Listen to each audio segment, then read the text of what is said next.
Last night, council filed an SDT with regards to raw data of an MMPI2 that Dr. Torres may be in possession of. It's my understanding that we already dealt with that issue as far as discovery goes. It was real clear, at least my recollection is that the court said that information could be transferred to experts for evaluation. And so at this time, we're asking that SDT be quashed. I haven't had a chance to talk to Dr. Torres about this, but I'm assuming the state hospital's position has not changed, that they're not going to want to disseminate the raw data from psychological testing. As you know, let me see, but I don't think I can get it yet. I follow the history, and I can get what it is. Okay, tell me what's going on. So, Your Honor, I had requested and Dr. Gray provided, as you remember before, the literature that they were basing some of their diagnoses on, and specifically, they had one article, and I can file this over, we can supplement it to the court. They provided one article specifically dealing with the MMP2, and that certain scores on that, and the article says which ones that you're looking at are some generally, dissociative identity disorder is hard to score on the MMP2. This article that was relied upon evidently by Dr. Gray, and he said primarily in this, has certain scores though on it that are higher for people that they believe are malingering. And so all I'm asking, I'm not asking for all of the raw data, I'm asking strictly for the raw data on the MMP2.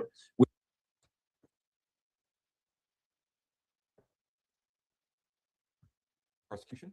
We just would bring Jessica Bethel back to the stand, Judge. Ms. Bethel, if you would resume your seat in the witness stand, I remind you, ma'am, that you're still under oath.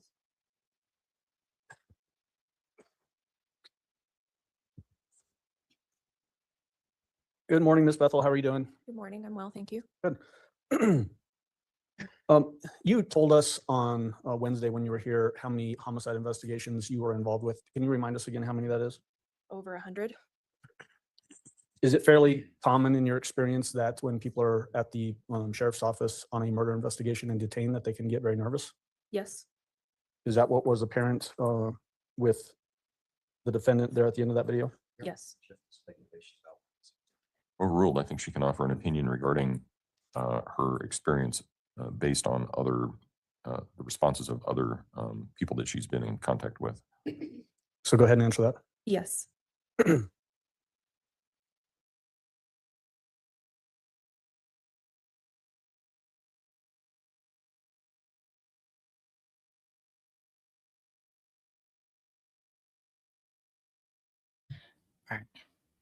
Okay, so I know it's skipping ahead. It moved way too fast for me sometimes. Wait a minute.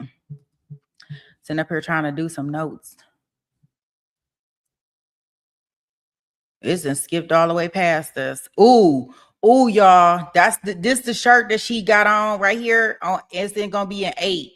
Where she gonna flip the bird? Yep. That's it.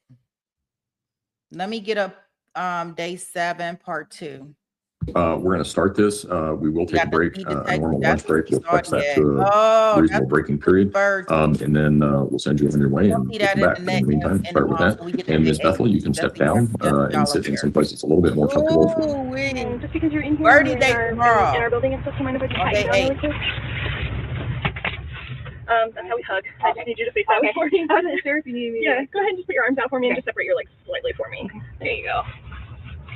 Nothing that's gonna like poke me or anything. Like you're not diabetic or anything, are you? No. Okay.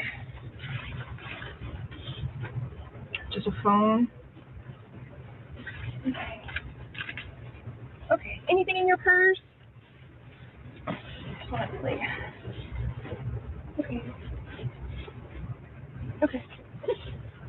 Perfect, thank you. All right, if you just want to have a seat on the couch, we'll be right back with you. Okay, thanks. Hey, how you doing? Yeah. Did you get some sleep? I haven't eaten today. Oh my goodness. Do you want something to eat? I've got some stuff. I would love that. What would you like? I've got some pizza Hot Pockets and some tamales and a breakfast burrito. Pizza Hot Pockets would be good. But I mean, you don't have to like. No, we can get you something. Okay. Yeah, that's totally fine. Yeah, let me get that started for you. I have like Coke and Sprite and like apple juice. Do you want something like that? Do you have diet? We searched high and low for diet, and there's no diet. I'll take a regular Coke. Thank you. All the vending machines are just sold out. Thank you so much for getting that. Yeah, absolutely. Here's my card, just so you have it, so I don't forget later. I'll get that done. Okay. So that's my partner, Detective Houston. I know you saw Mark with me yesterday. Right. I work with a couple different people. Okay. So you're like in charge of? No, I wouldn't necessarily say I'm in charge. Yeah. It's just, we all pitch in and help out where we can. So Mark helps me whenever I'm out and about, and Kat helps me whenever I'm here. Right. So she's going to be hanging out with us. And I also have something going on. So if this ends up going over, which is totally fine, I just want you to know who Kat is in that. Okay. Where did you park? Did you park in the garage? Mm-hmm. The garage is right behind our building. I got a parking ticket. Yeah. Oh, okay. Yeah. Perfect. For validation, what kind of vehicle were you in, so that I can put that on that validation slip whenever because I'll give you something to turn in so you don't have to pay. Yeah, it's a Volkswagen Tiguan. It's a Volkswagen Tiguan. Yeah. Okay. And let's see what else. So I'm just gonna go through my normal spiel with you. Okay. I know that we talked last night, but because you're in here in the police building, I want you to know certain things. Okay. Right. So first of all, you're in here voluntarily. Mm-hmm. You can leave. Okay. You just have to let me know that you want to leave. Right. Because I need to escort you out of the building. Okay. Okay. If there's ever a time that you need to take a break, you need the bathroom, you need more water, you're still hungry, okay, whatever it is, let me know. Okay. I can't read your mind, so I need you to let me know what's going on with you, okay, so that I can help you. Mm-hmm. Okay. Because the whole purpose of this, of us talking, is to gather some information. And I have a question about that. I understand that. I know it's recording and all that. It's totally fine. But does that usually stay within the court and stuff like that? I'm just asking. Yeah. So because I'm gonna have to tell you some very personal things. So. Okay. And that's perfectly fine. Yeah, okay. And so it is not our common practice to go and be releasing stuff like that. Also, another little admin thing that I do just to sort of kind of cover my butt whenever I have people in here talking is to go over a Miranda waiver. Mm-hmm. It doesn't mean that you're in trouble. It's just because you're in a police station, and I want you to be absolutely certain of your rights. Right. Okay. So I'm going to go over that with you right now. So you have the right to remain silent. Thank you. Mm-hmm. Okay. So because, I know I met with you yesterday. We talked on the phone. We texted. We've been talking with each other a lot, but because this is recorded, I want to get let's start from the basics. Okay. Have who you are. Do you have your ID? Yeah. Yes. Right here. In your purse? Oh, those are nice glasses. These are just. What are they? Just. I haven't heard of that. Is that a new? It's a Quay brand. Quay.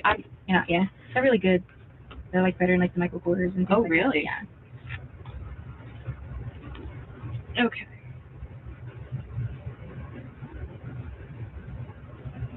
So I know this is your South Carolina ID. Mm-hmm.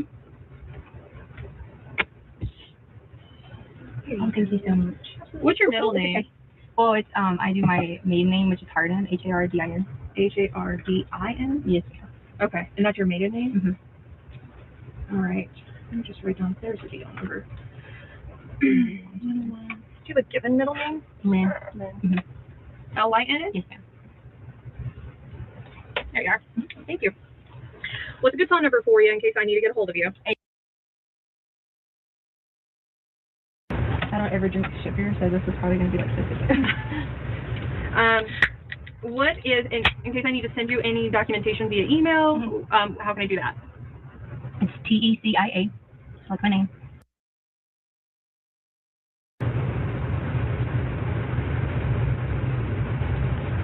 Are you on any social media platforms, Facebook, Instagram? Well, I wasn't for a long time, but just recently I just got my Facebook back because we didn't have for 2 years. So I do have Facebook, but I've always had Instagram, but it's mostly my a travel YouTube type thing. Okay, what's Facebook? It's just my name. Is it Letecia or Tisha? It's under Tisha. Mm-hmm. I'm sorry, you said it's under Tisha? Mm-hmm. Oh, actually it's not. It's because I abbreviated it. It's TT. Is it your same last name? Mm-hmm. Stauch. Yeah, because I really don't my first name. I'm always Letecia. They're like, Letecia. So I just put T because. Have I been saying your name wrong? No, you haven't. But I always try to change it. My mom didn't like it, so we tried to change it. So yeah, so I just gave up. Just said put T. What do you want me to call you? You can call me Tisha, which is my Tisha. Okay. We always have a name we don't like or something. And you said Instagram. Mm-hmm. Now my Instagram is under Dr. Stauch. Dr. what? Stauch. Is it spelling of your last name? Mm-hmm. Okay. Because I have my doctorate degree in education. Okay. Mm-hmm. I'm is this a Dr. Simple kind of thing? Mm-hmm. So it's for your education doctorate. Mm-hmm. All right. And then address that I need to send if I need to mail anything.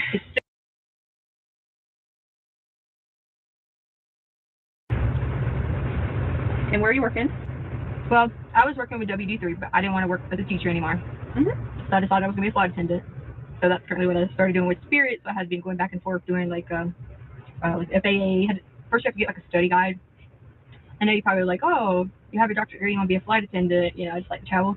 But my goal was to like teach online too and do the flight attendant so I could do both. Sure. So I've been looking over my books with Spirit and like things like that so that I could go training. So I was supposed to go to training. We get like a training date February, March, April. So in the meantime, I was just doing like subbing at the early college, that's why I told you early college, picking up sub shifts and stuff like that. Okay, so you're more of a substitute. Well, I was just a fifth grade teacher at French, but teaching has gotten so difficult in the elementary schools. I don't want to do it anymore. Okay. Yeah, so it's kind of like in between. I just finished working with them, and Yeah, I'm sure kids nowadays are a handful, right? it's hard because I did special ed for so long because that's what my doctorate's in, and then you're like, oh, like you try to help so many people, and it's just hard. All right. So you're gonna do flight attendant with Spirit. Well, Have you been picked up by them yet? well, I got an offer letter from Spirit, I just got one yesterday from SkyWest. Oh, okay.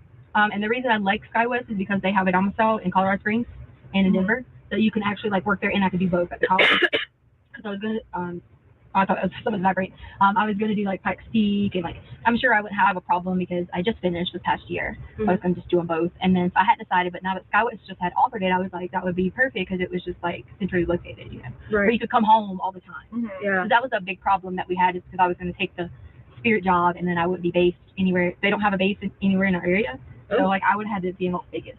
Oh, wow. So I would never get to see anybody at home, and then you like stay in these crash pads. Are you familiar with it?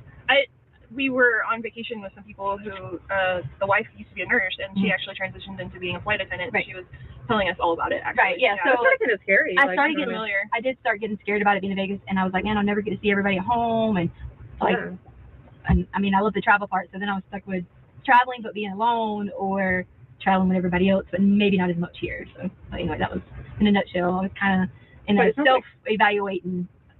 Is it okay if I just stop that? Because it's like vibrate. Yeah, that's fine. It drives me crazy.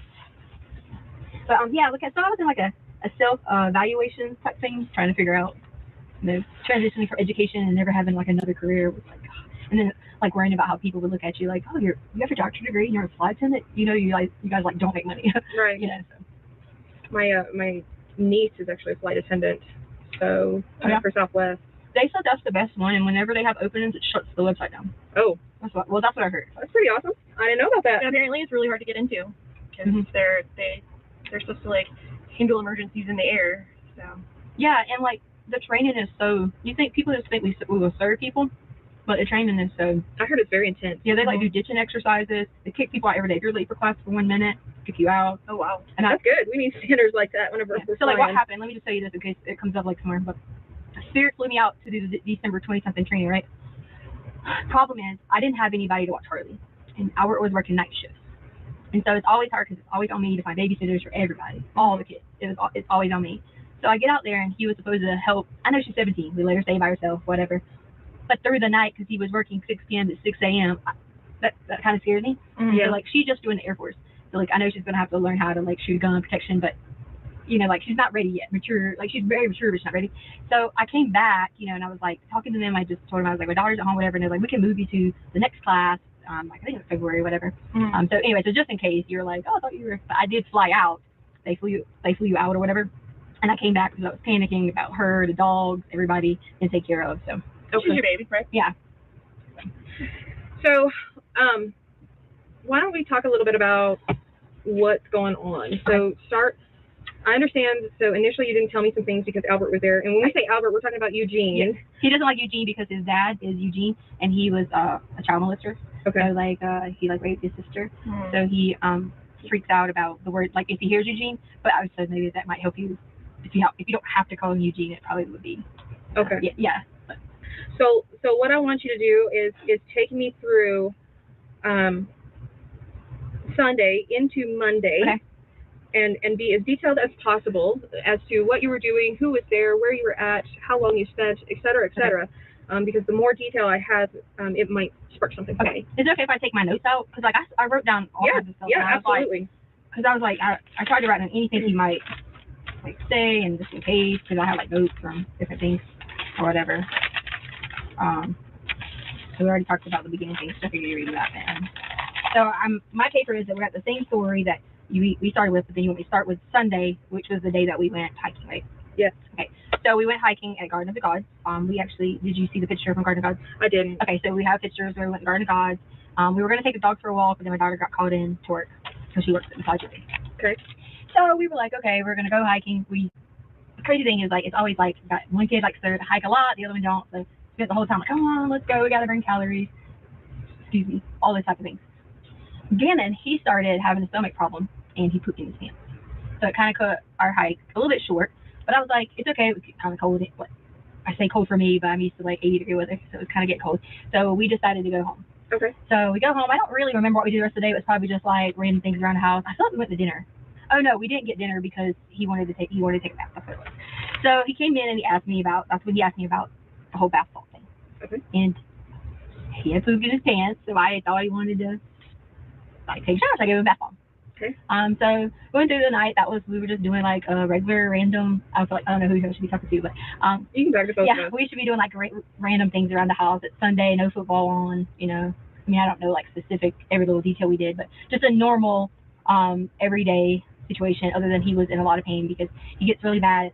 It's okay if I like show you like graphic, like not graphic, but like with my hand motions. Yeah, that's fine. He'll get where he has to like poop, and like I swear they're like that big. It might take like 2 to 3 weeks. He has like a GI problem. So, because he takes Vyvanse, so like he had went the whole time without Vyvanse. So whenever that happens, sometimes it'll get where his stomach like wants to work, but then like can't. So he spends a lot of time in the bathroom, like kind of like hurting and things like that. Okay. All right. So then at this point, the dogs, we have 2 new little, a Frenchie and a what is he? An English bulldog. They're really like French and English bulldog. Yeah, they are. They're really kind of like Sadie's the French bulldog. She's kind of like high maintenance. But the kids always help out a lot with them, but Anna wasn't feeling too well. And the dogs, they all, how they like know someone's not feeling well. So they were all laying down there and it was gassy, like very, very, they're back with that, very, very gassy or whatever. And, life goes on. But so Gannon had started a candle.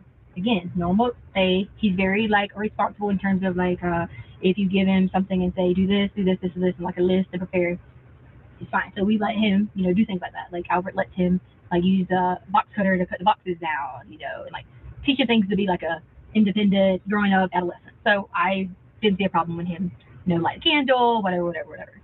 Okay. Well, I don't remember the exact time. I'd have to look at when the fire thing went off. I was tired. Albert had left because we spent the whole night up prior Saturday because he was going to train in Oklahoma. So we stayed up most of the night. Okay. Just everybody would miss each other, wouldn't see each other for a while, whatever. So I was kind of like, tired. I had dozed off for a little bit. And Lena asked me, could she stay up and still watch the rest of her iPad or whatever. Usually I'm always like, no, like strict, like, hey, no, you can, whatever. But I did feel kind of bad because it was just her birthday. And at the same time being her birthday, we had a lot of stuff going on. Right. So we made it about her, but like I was trying to give her a little bit extra because not everybody got to make it there. And we went all out for Gannon's birthday. Like we took him to a Rockies game. We took friends with him. I mean, like popcorn, hot dogs, but we didn't do that with her. But in her defense, we bought her a Switch. So it's kind of like different, but she didn't understand that. So I let her stay up longer than she supposed to. As like a, not necessarily bribery, but So she stayed up a little bit later. And so she was still she's a very hard sleeper and she's hard to like pick up, move if she falls asleep, whatever. But I could tell she was just barely asleep when I went in there. So it starts beeping, like a beep, beep, beep, beep. And I thought that someone was coming in the house. So I look and don't see anyone at any doors or hear anything. So I was like, I thought it was just a sensor. So I hit in our 2564, which is our alarm code, but it didn't go off. And I was like, what is wrong with this thing? So I walked to Lena's room because the alarm is in her room. And I walked back like through the top part of the house. And you've been in the house, so you know the top part of the house. I haven't been in. Okay, so there's the upper level and then there's the below basement. So I like walk back and forth or whatever. I didn't see anything going on. Then it started saying fire, fire, fire, fire, fire. Like it kept saying fire. Oh wow. So and I thought it was you know how like so there's like sensors for your fire alarm and then there's sensors for your like alarm. Mm-hmm. So I was just going to everything trying to like ban it while it was going off because I was thinking kitchen fire, nothing's wrong, whatever. Mm-hmm. So I was putting like towels over some of the sensors because I thought that was like monitoring the fire thing, whatever. And then I realized it kept going and going. So then I see smoke coming up from the downstairs.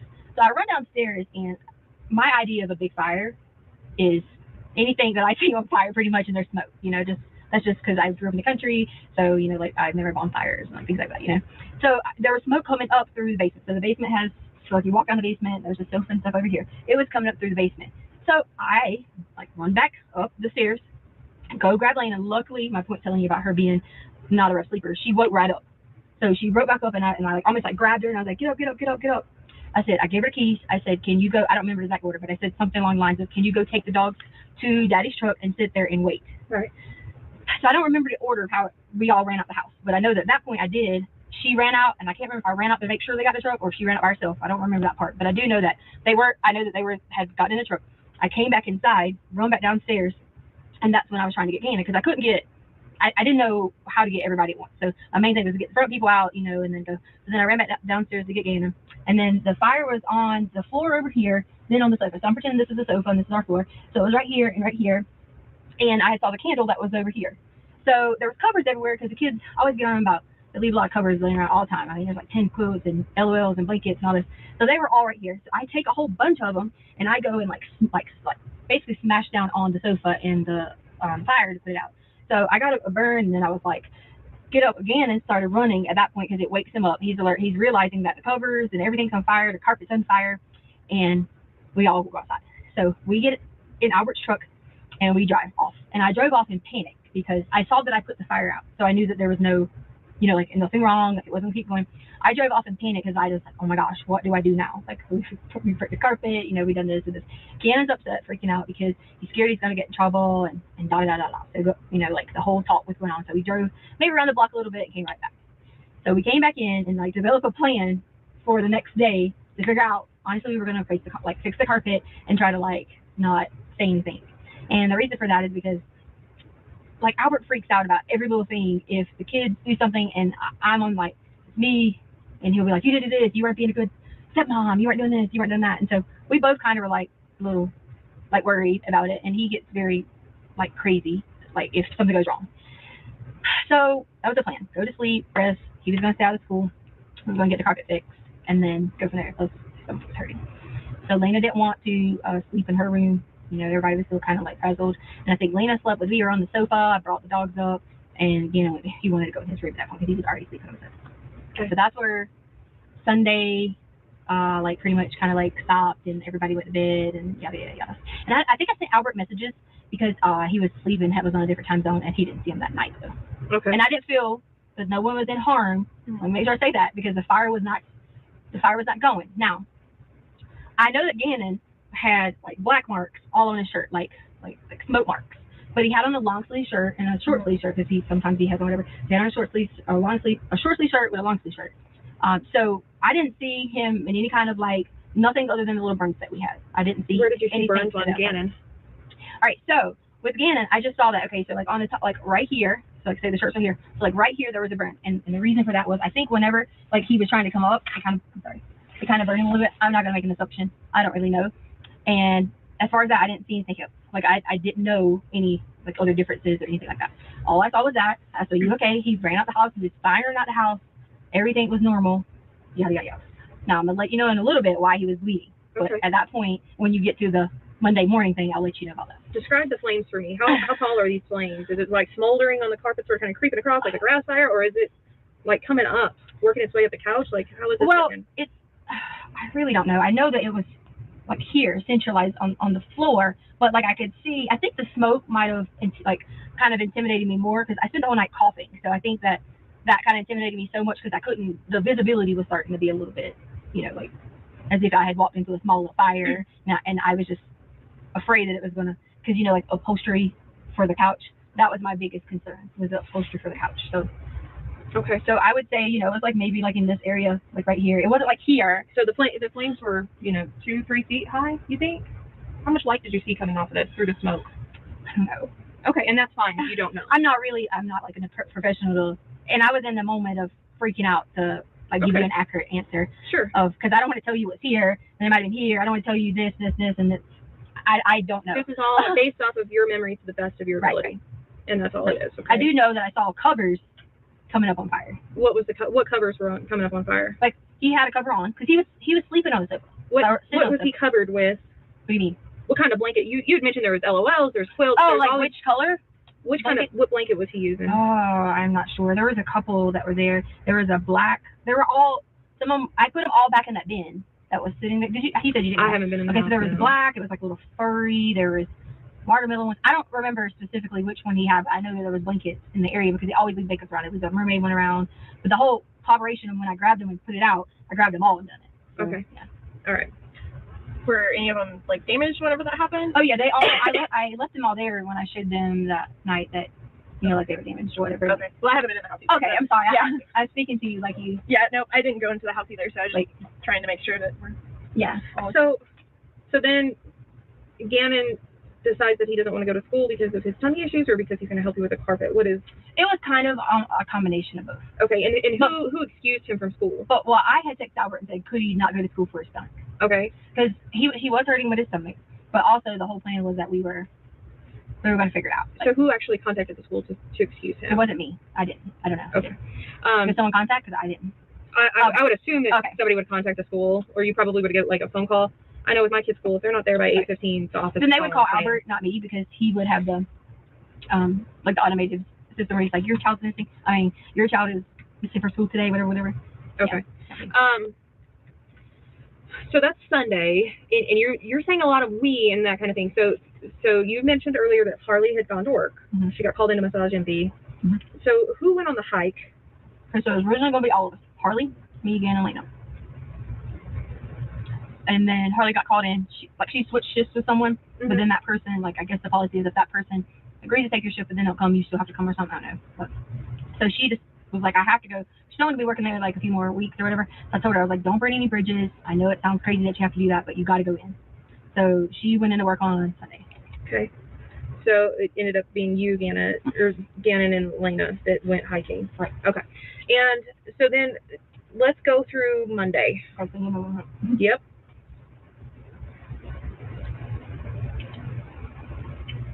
All right, so we wake up on Monday.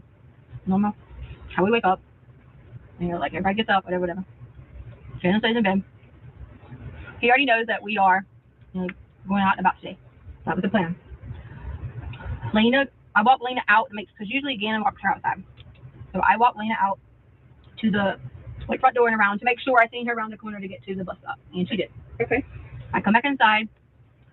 I don't remember if I laid down a little bit. I probably played on my phone for a little bit, wasted a little bit. Because she goes outside 6:50, 6:55, still early, take the dogs out, things like that. Well, I go down, start talking to Gannon about, hey, this is the plan. Go downstairs, the basement, whatever. I say basement, but as in his room is it's a furnace basement.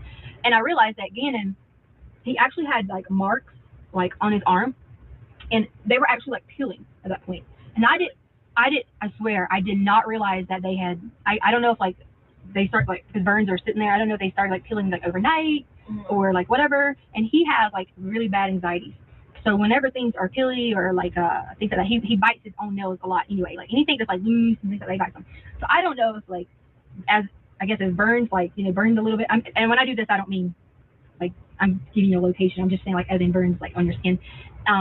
I guess when you know pull a little bit stretchy or whatever. So on your arm, it kind of gets a little stretchy and peeling. Mm-hmm. So then I was freaked out because I was I didn't know that his arms were like that. So I'm crying because, and this is where I have to start telling you, I'm very, I was scared because my thought process was Albert is going to kill me. Because I made a mistake as a parent and forgot to really check him down and really got a little bit more burns than he should have. So I was freaking out because it's he's gonna kill me. And Gannon was it's okay, there was blood. And he had on his arms, and as it was peeling, I should have called. Where did he have blood at? I should have called the hospital and just asked, I don't know enough about burns, but I should have called the hospital and just asked, I made a mistake. I didn't. I swear to y'all, I didn't know they were that bad. I didn't know. So I feel horrible. So here I am. I know it's not about me, but as a person, I was feeling horrible that I didn't call Albert to say, they're like this. So I told him, I said, okay, listen, this is what we're going to do. We're going to put some aloe on your arms, and things like that.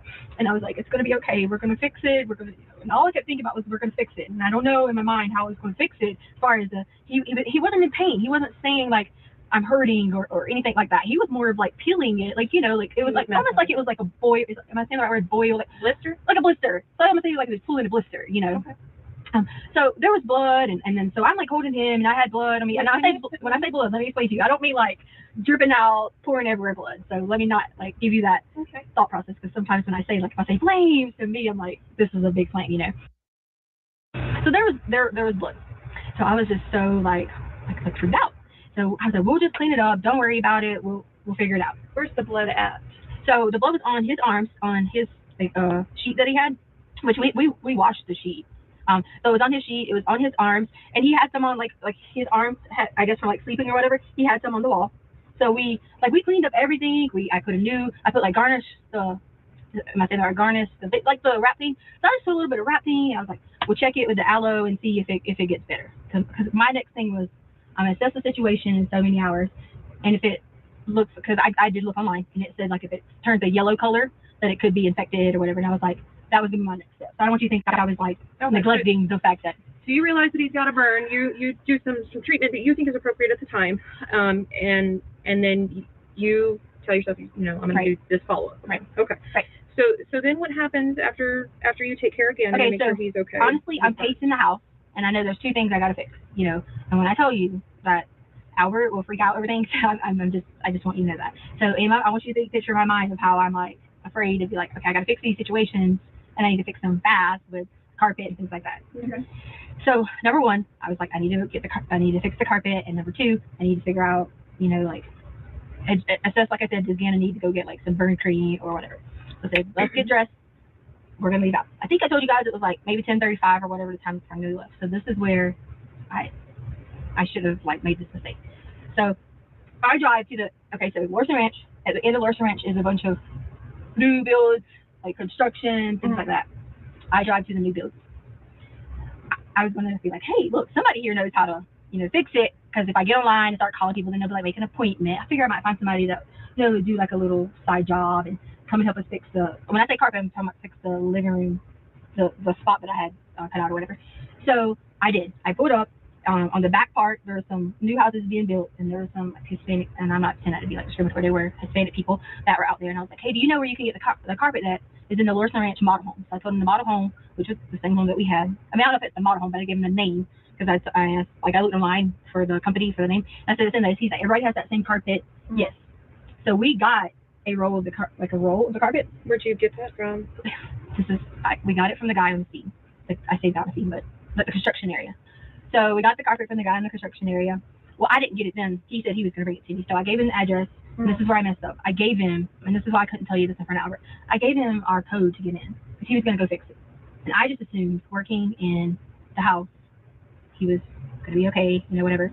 And me and Gannon left. I just said, hey, Did you give him the garage door code? Yeah. Mm-hmm. And what about the alarm? Well, if you go in through, say, like you're walking in through our house, there's no sensor. So we always keep it on our alarm, and you can walk in through the garage and the alarm will never set off or on. There. Okay. And the reason for that is like there's no door. Like there's nothing that tells that door that it's open. You see what I'm saying? So you don't have a sensor there. Right. So we always, and the kids come in every day in the garage and never have to like set, you know, reset, anything like that. Okay. So me and Gannon go on. I don't remember exactly where we went first. I know we rode a little bit because I was looking for different places to buy the dogs some like different cute outfits because sometimes I get them at Ross. But Petco has some really good deals going on right now, so I was like, I'm gonna go to Petco. Gannon was like, at that point, it was like he wanted to lay down because his stomach was hurting. He wasn't complaining about like any like pain on his arms or anything like that. He just said he wanted to lay down because his stomach was hurting. So we were in Albert's truck, so we lay down. I mean, he lays down in the back of the truck. So he's just laying down, whatever. I went to Petco. I can't remember if I went in the store beside Petco. I know we went some places around town, just different locations. What places did you go to? I know I went to Petco. I know I went to a gas station to get gas. Which Petco did you go to? The one at, is it Nevada and something? Okay. I don't really know. The newer one, like that bigger shopping center? It's a nice area. That's the area I basically was in for, I wasn't gone that long for most of the time frame. That was the area that I was in. And then I made the wrong, when you're coming back and it tells you go this way, I made the wrong exit. Like I got on the wrong one. So I went back. I guess that would be, I went north a little bit before I turned around to come back because I made the wrong one. So I get back and let's see, did we go eat at that time? I feel like I didn't get anything to eat. Maybe I just got Starbucks. I could look at my credit card or something like that. See if you want to look and see where I spent that day. You want me to look? No, okay. Eventually, yes. Okay. That would be helpful. Okay. So, I remember what happened. then I realized I had to go back to Petco. That's why we turned around and came back, because I started off, I bought 2 outfits, maybe 1 or 2, and then I came back in Petco and I got the rest of the outfits that were on there, because I was like, oh, I'll go 2 more for this price. So I did go back to Petco twice. So I'm sure you'll see that. How long in between did you go? Let's see, if we left at 10 something, you know, it's like a 30-minute drive from Lorson Ranch. So if I got there, got gas, got Starbucks, maybe I was there at 11-ish. I don't want to say time. I'm saying, so you go to Petco the first time, and then how long in between the first visit and the second visit to Petco? Can I give you that, like, looking up A guesstimate, or maybe an hour? maybe an hour? Maybe. Do you have like any track routes or anything on your phone? Because I know, like, for me, I have that Life 360, and it'll tell me. Yeah, sure. Okay. It'll tell me, you know, Yeah, what my short trips are. It'll even tell me if I walked somewhere. It's freaking awesome. Okay. Yeah, I just get tracked by Google. I have Android phone, so it just tells me. My family likes to know where I'm at, so Well, you I know. do that to Harley because Harley, you know, was the only child, and then her father was killed. So it's always like she and I, and like she was like really all I had until I got remarried or whatever. So I kind of like do maybe a little overboard of stalking them. Hey, you know what? I do that right now. I'm like, yeah. All right, let's see.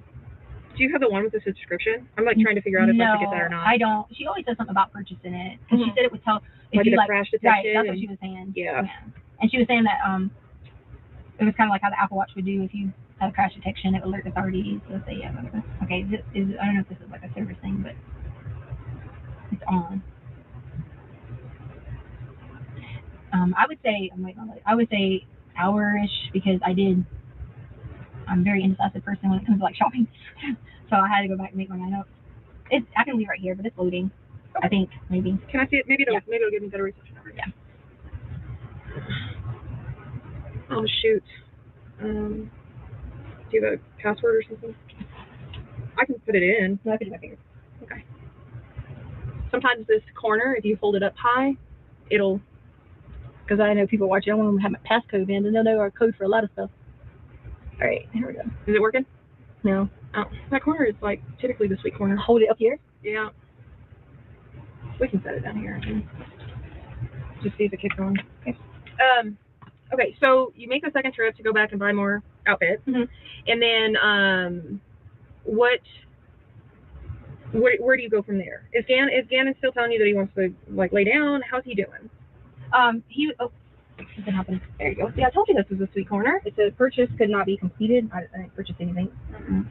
This purchase cannot be completed. Huh. What does that mean? I have no idea. I've never had that pop open before. The purchase could not be completed. Please try again later. Well, I mean, we tried. I guess it says to access signal, so.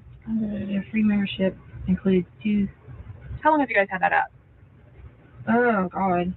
Since she started driving, maybe for a long time. Okay. Yeah, maybe. Yeah, maybe a long time. Because I want to say, like, it's never had me do a purchase. He just says, get more history. It didn't even ask me to put anything. It just says the purchase could not be completed. That's bizarre. That is bizarre. You didn't hit anything. I didn't hit anything.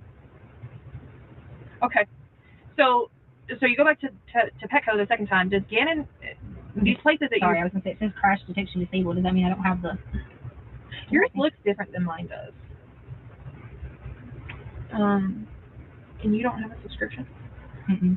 Like, it gives me, but it sends me all the alerts. Like, it says, like, Harley arrived home. Well, yeah, I mean, I get those too. Yeah. If you have certain places set, like No, work I get them or with home. Yeah, well, I get the work at home, but it'll say completed a 4-mile drive, completed a 15 mile. Okay. See what I'm saying? Like, I think we might have different versions because I have Okay. Android. So anyway, that's neither here nor there. So when you and Gannon are out running around to these places and you know getting your gas and your coffee and Right. Petco a couple times, and does he go into the stores with you? No, or? but I parked, and I know you're going to see this, so I'm going to say that I parked on the front, and like, I don't know if you'll probably, if you see the Petco cameras, I'm in the, can I show you? Sure. I'm in the store a lot of times walking back to the front door doing this.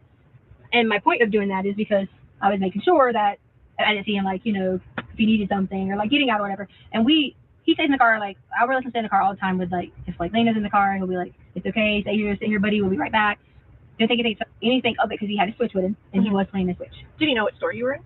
Yeah, Petco. So like if he needed you or Right, whatever right, else. right. But and I did keep walking to the door Sure. the several times, and I'm pretty sure I did it on the second visit too, walking back to the door just to make sure.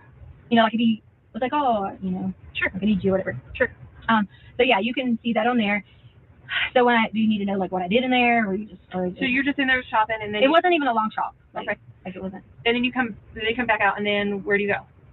So I know we were right in that area, like different places, but I don't think I stopped anywhere else specific to get anything other than Starbucks. I made a wrong turn, and then 2 times at Petco, and I was looking for Marshalls, but After the second time at Petco, did you go anywhere? I think after that Petco is when we started to head home. Okay, so you go home. And I want to give you like an accurate of that if I pull this up, because I feel like right after Petco we went home. I don't Sure. I If don't you want want to try and bring it up. Yeah, I don't want you to think that I missed a stop or something. And I will tell you, on the way there, we did stop and get gas somewhere. Okay. I can't remember if it was on the way there or way home. Do you remember what station? But we did stop and Michelle, get gas. 7-Eleven. Here, Come go. If you gotta go. I hate to do this. Yeah, I need to run out. I'm gonna come back. Okay. Okay. It shouldn't take me very long, hopefully. But please continue talking with Detective Houston, and then whenever Okay. I get done with that, I'm gonna come back in and we'll get back on again. Okay. Yeah, I'm trying to pull this up too, and it's a little. Okay. A little slow. Sure. The USA app is being slow too. Is it my phone? I don't. You can try that corner again. It might. The Explorer's a little weird. So after you guys left Petco, Mhm. So did you buy something there that time or? The second time, yes. Okay. Okay. And I know she kept asking me about what was he doing, what was he, whatever, blah, blah, blah, blah.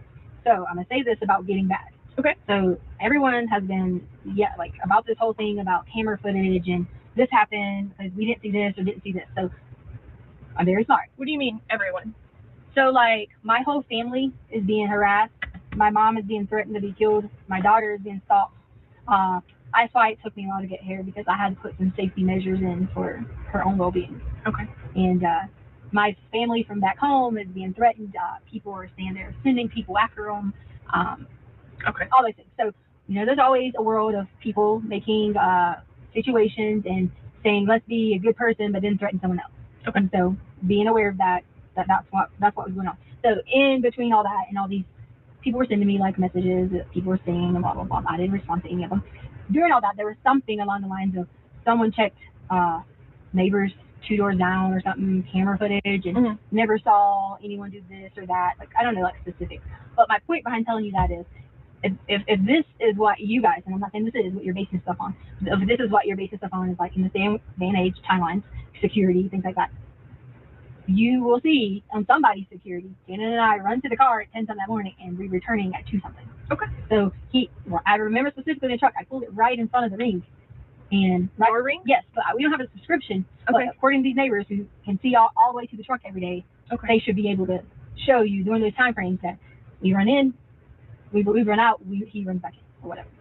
Okay. And so then you leave around 10 something, and then you get back around 2 something. I feel like it was like 2:35, 2:25, 2 something. Okay. Because I knew I had to be back in time to do a couple things, and then I knew Lane would be coming there. I knew Harley would be getting off work, yada, yada, yada. So that was my whole thing. So going on from there, Shannon goes inside, I think first. I don't want to misquote myself, but I'm pretty sure he ran in first, and I had the bag for Petco and all that stuff in my hand. Now, Which door did you guys use? We always go in through the garage if we, typically, if we like park like on the front part of the yard, things like that. Sure. So we go in through the garage. Okay. He goes in through the garage. I go in. I'm getting ready to put up the things, stuff like that. And this is where it got. I made a mistake. This is it. Okay. So as we got inside, I heard something, but I didn't think anything about it because I thought, maybe Dana was like doing something. Maybe we were like doing whatever. Mm-hmm. And the guy was in there, and I gave him the code. The guy from the. Yeah, it's all my fault because I gave him a code to fix the carpet. Okay. And I shouldn't have. Okay. And he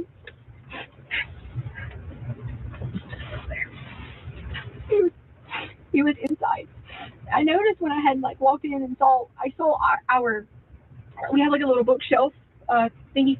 I keep my shapes in there too, but we also have like our guns and stuff. I saw it was open, but in my mind I thought maybe I left my shapes or whatever. Do you like sunglasses? Yeah. Okay. So I didn't think anything of it when I heard the noise, and I just started walking downstairs. But I didn't walk downstairs with like a gun or anything like that. So I started walking downstairs, and then when I walked downstairs, I hear something again. Well, at that point in time, Gannon was on the sofa, and I saw him, and I heard something again, and I walked on around to where so Gannon's room is here, Okay. and then there's a storage closet here. Okay. And I heard something, and so I walked to the storage closet to open the storage closet, and when I do, and he was standing in there. He had on gloves. In the storage closet? Yes. Okay. He had one of the guns, and I was terrified. Okay. So terrified. And then he just knocked me down and like towards Gannon's room, and he was hitting on me. It was like hard, like on the ground. And he was trying to like rape me, and I told her. And I said I have to tell you about this. Okay. And I from there on was like in a blur because I was trying so hard because Gannon had a table in his room, and I went back and hit my head on it. It's like with him, Gannon runs inside the room and like tries to like be helpful, do something, whatever. And from there, it was kind of like a blur. Everything else that was going on because I was just like crying and I was freaking out. And I swear to God, I don't know what happened from there. I really don't know what happened from there. I don't. Okay. I don't. And I'm just like in the moment thinking. I had like these memories of like, wow, like the thing was open, he had the gun, and I didn't remember what happened from there. And so I kind of like blacked out just a little bit. And so all these things are going through my mind as I'm blacked out. I don't know if like, I know he was like, when Gannon was like trying to get on him, I know he was like moving Gannon and, like, and it was just all like, so like a cycle to me. And so I'm like out of it for a little bit, just for a little bit. And then from when the time I woke up, I woke up, but like I kind of blacked out a little bit. And I immediately like freaked out. I was like, I couldn't find Gannon. I was like, the guy was still in the house. Lena was on the way. I didn't know where Gannon was at because I was calling for Gannon. I thought he was hiding. Like I legit thought he was hiding in like maybe the other closet that was on the other side, the other, whatever. I thought he was hiding. Like, I was so scared. So I run up the stairs because I hear that, I know it's like almost time for Lena, and I hear that the Ring app had like an alert for someone at the front door, but it could have been just like Amazon or something driving by because there was nobody at the front door. And then I run back downstairs because in my mind I was like thinking, where's Gannon? And I didn't want to leave and like run outside and scream and go crazy because I did not know where he was at the time. And everybody says to me, like, because I told Albert and them about it, and they're like, why didn't you like run to go get help? And I didn't want to leave to go get help, and I was terrified because I know Albert would kill me because Gannon was still there. So then when I get downstairs, he has the gun, and he has Gannon, and I'm sitting there like freaking out, like, okay, what do you want me to do? Blah blah blah. So Lena does make it to the door at this time, and then so I go upstairs because I know that he was like, don't say anything, because I didn't know if someone thought like it was a cop or if someone heard something, or I didn't know anything. So my thought process was, if I say anything, Gannon's down here. I need to just be as cool as possible at because we order things on Amazon like all the time, books and things like that. So it was Lena. So the reason I sent Lena away was because I wanted her to be safe too. So I sent Lena on a mission to go get like the mail. Lena, it never gets the mail. No, nothing like that. I sent her on a mission to go get the mail. Okay. And so I just started making up random things for Lena to go do. And I looked at Lena and I said, she was standing there, I was like, just stay gone for a little while. Because I didn't want her coming back and then that's, like her in a stress in the situation as we were too. So like in my mind, I think if I say anything, if I do anything, I just didn't know what to do. I was in complete panic. So I go back downstairs again and I'm like pleading and like talking and like all these things going on, like just back and forth with him. And why are you doing this? Why did you hurt us? Why are you doing these things? And then it just started being like a hustle and puzzle, like back and forth. And I don't even remember how it kept going for, like maybe I say 5 or 10 minutes, but I don't know if it was that long. And then he was like on top of me again. And then I kind of lied out again because he just hit my head again. Oh, really? And then and then I was on the table that was inside, like in between the red and blue table in there. Okay. Like forced me again, and he was trying to do it again, and I was just like losing my mind, like completely. Like Albert's sister was raped, and so like in my mind I kept thinking Albert's gonna be like I'm nothing, and I shouldn't have been thinking about that. I should have been, but I was, and that was all I could keep thinking about. Was like Albert was going to be upset, Gannon's over here, Lena's coming, all these emotions are running through there. And then he was like, he asked me to give him a suitcase, and I gave him a brown suitcase, and then he hit me on the head again, and I was like, right here. He just kept like hitting me right there like that. Okay. And so then he did that, and then I blacked out again. I was having a panic attack. And then I don't know what happened from there. I really don't. I don't know. I just know that I did lie. I did. When they came, I did say, Gannon left. Whatever, you know that. Okay. But he never did. He never left to go play. And I just didn't know what to do, and I panicked in the moment. And I didn't want Albert to be like trying to hurt us.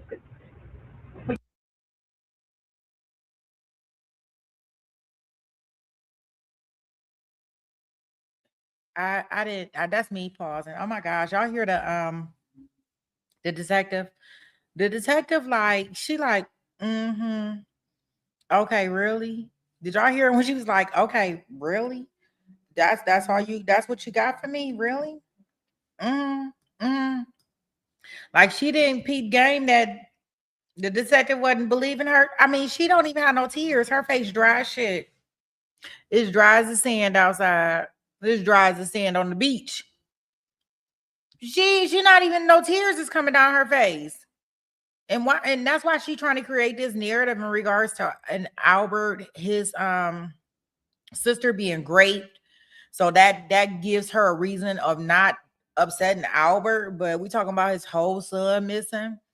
Oh my. Oh, TT, you got to do better. All right.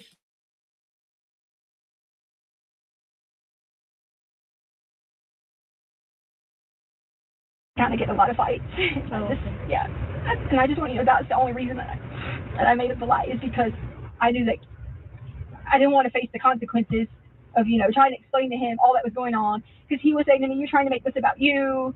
This is not about you. And I knew all those things because I've lived in it. So I panicked. I just told a story, and I was going to try to think of a plan. I'm sorry that it might have delayed, looking for Gannon. I do not know where Gannon was. I do not know. I do not know his whereabouts from that point on. But it was still in the same time frame that I gave you guys. So there was no contradictory to that same time frame, because it still was about 4 o'clock. Okay, so go over the time frame with me. What was the time frame? It had to be around 4. Okay. Because Harley gets off at 4:30. Okay. And so Harley had just gotten home, or no, was on her way home or something. And my phone was alerting. I knew Harley was on her way home, and I was going to tell Harley when she got there. I was going to be like, look, this is what happened.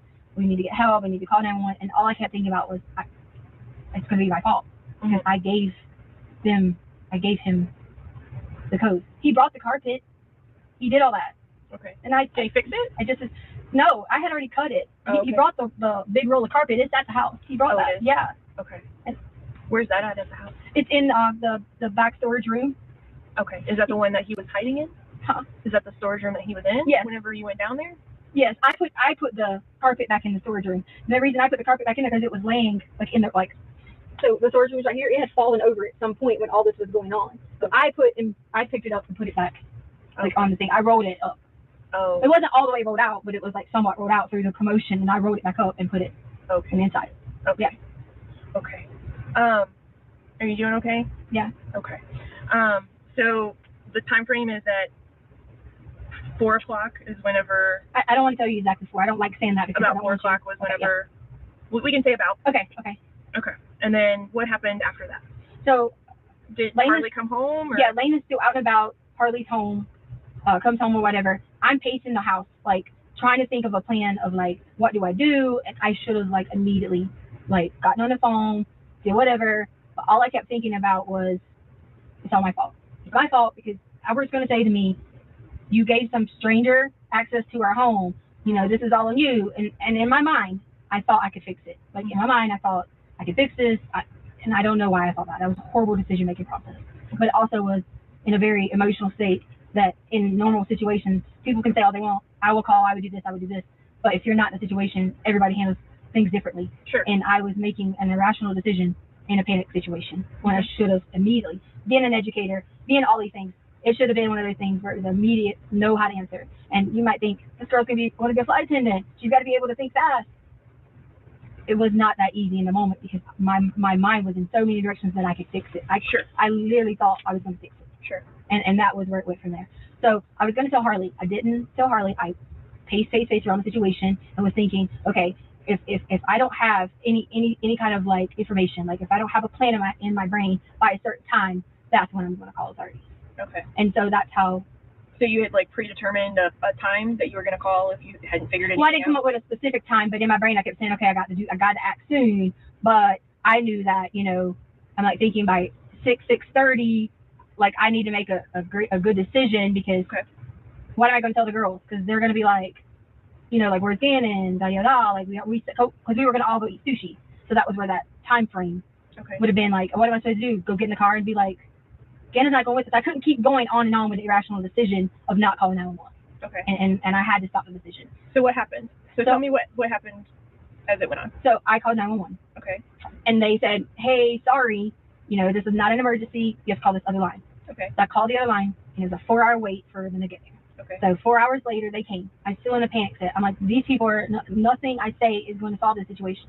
So I did say that Gannon was at this time. Again, I admitted it's a very rational decision because it could have been more helpful to be honest and say, this is the description, here's who we're looking for, instead of like the situation being like, he was gone. And that was horrible. I should have done that because I panicked. And I need to make a decision. Okay. You know, and so from then on, that's when you guys came. They came through, asked me questions. They searched the house, every room, flashlights, you know, whatever. They went outside in the garage. They searched my car, blah, blah, blah, blah. Okay. And was Harley there at this time? When they did the searches? Yes. Okay. Yeah. Because it took like 4 hours. So it was like later in the night that this had happened. Okay. So when you say they searched your car, which car did they search? Like the car, my car, like the black car. The black car? Yeah. Okay. Yeah. Okay. Yeah, like so there was a deputy, there was like 6 or 7. And then one of those deputies that responded to the scene, he came around with a flashlight and he like searched like everything up and down every room, would ask me questions like, would this wallet be here? Would this be here? You know, like, would this be here? Would this be here? Sure. Trying to figure out what's normal, what's not normal. And I put everything back in order. Like, like I told you I moved the carpet, you know, I fixed the situation because I was being stupid.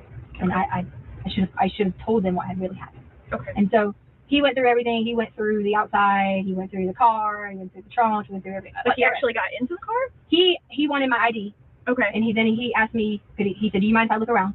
He looked in the garage. He opened my car. In fact, he left my car to open because the next morning the back door was open.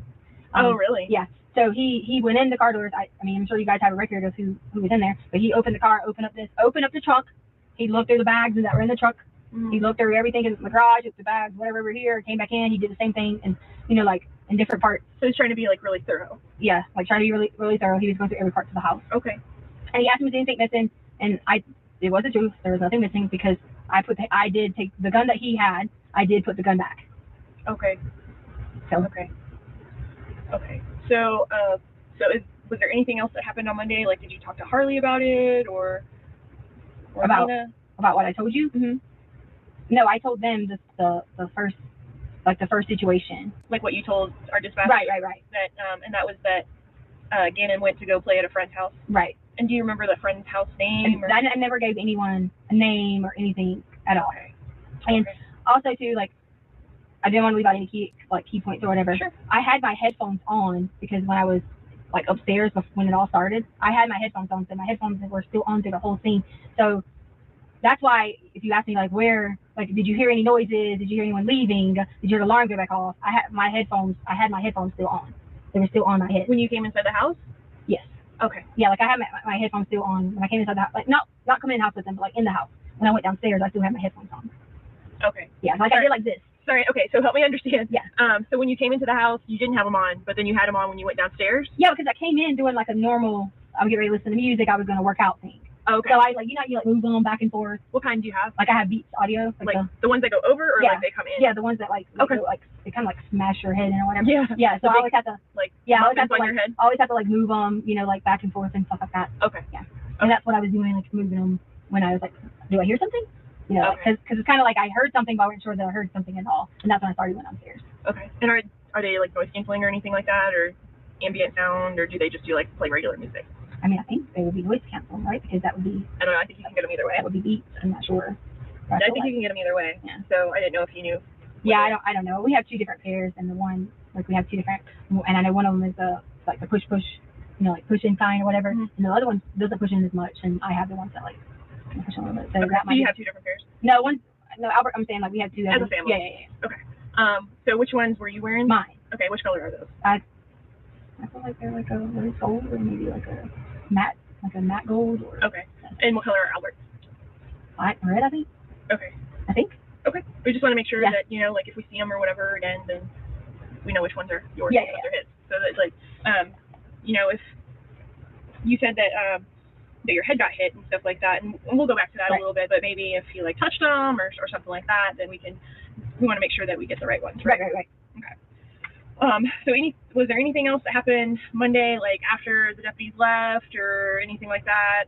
No. So I went out to my car that morning because I knew that Albert was going to fly in or whatever. Mm-hmm. And so normal, like routine, you know, like I got up, whatever. I got in my car and I realized that the guy had left the back door open. And then so I was like, oh, the car might not crank.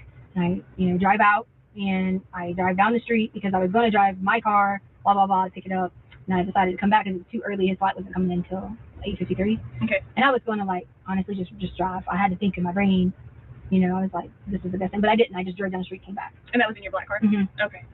And then you ended up picking him up later? Yeah. And you took your black car to do that? No. So, well, yes. So what happened is I took my black car, but I sent him a message earlier and I said, hey, is it okay if we get a rental car? Okay. And he said, yes. I have a leased vehicle, so you can only put like 1,000 miles on it. And I'm like pretty anal about, you know, like I don't want to go over and that type of thing. Okay. So his car is very expensive on gas. So I was going to I did get a little economy car, and I knew we'd be driving around everywhere. Everybody was like searching. And in my mind, I was like freaking out because I'm going to be blamed because I gave someone our codes and our home. And so I was like, I know we're going to drive everywhere all day. So I was like, I'm going to get a rental car. Okay. So I did.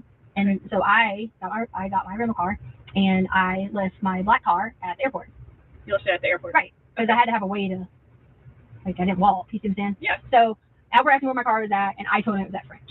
The reason I told him that is because Albert and I get in a lot of fusses about this whole working and changing career thing that you guys, I told you about in the beginning. Mm-hmm. And that was like a personal situation that I didn't want to fuss with him about, you know, like the working and changing, you're going to give up your career for this, and this. So I just said, he knew I had just worked at French. So he did this. I said, it was at French, one of my friends brought me. That's what I told him.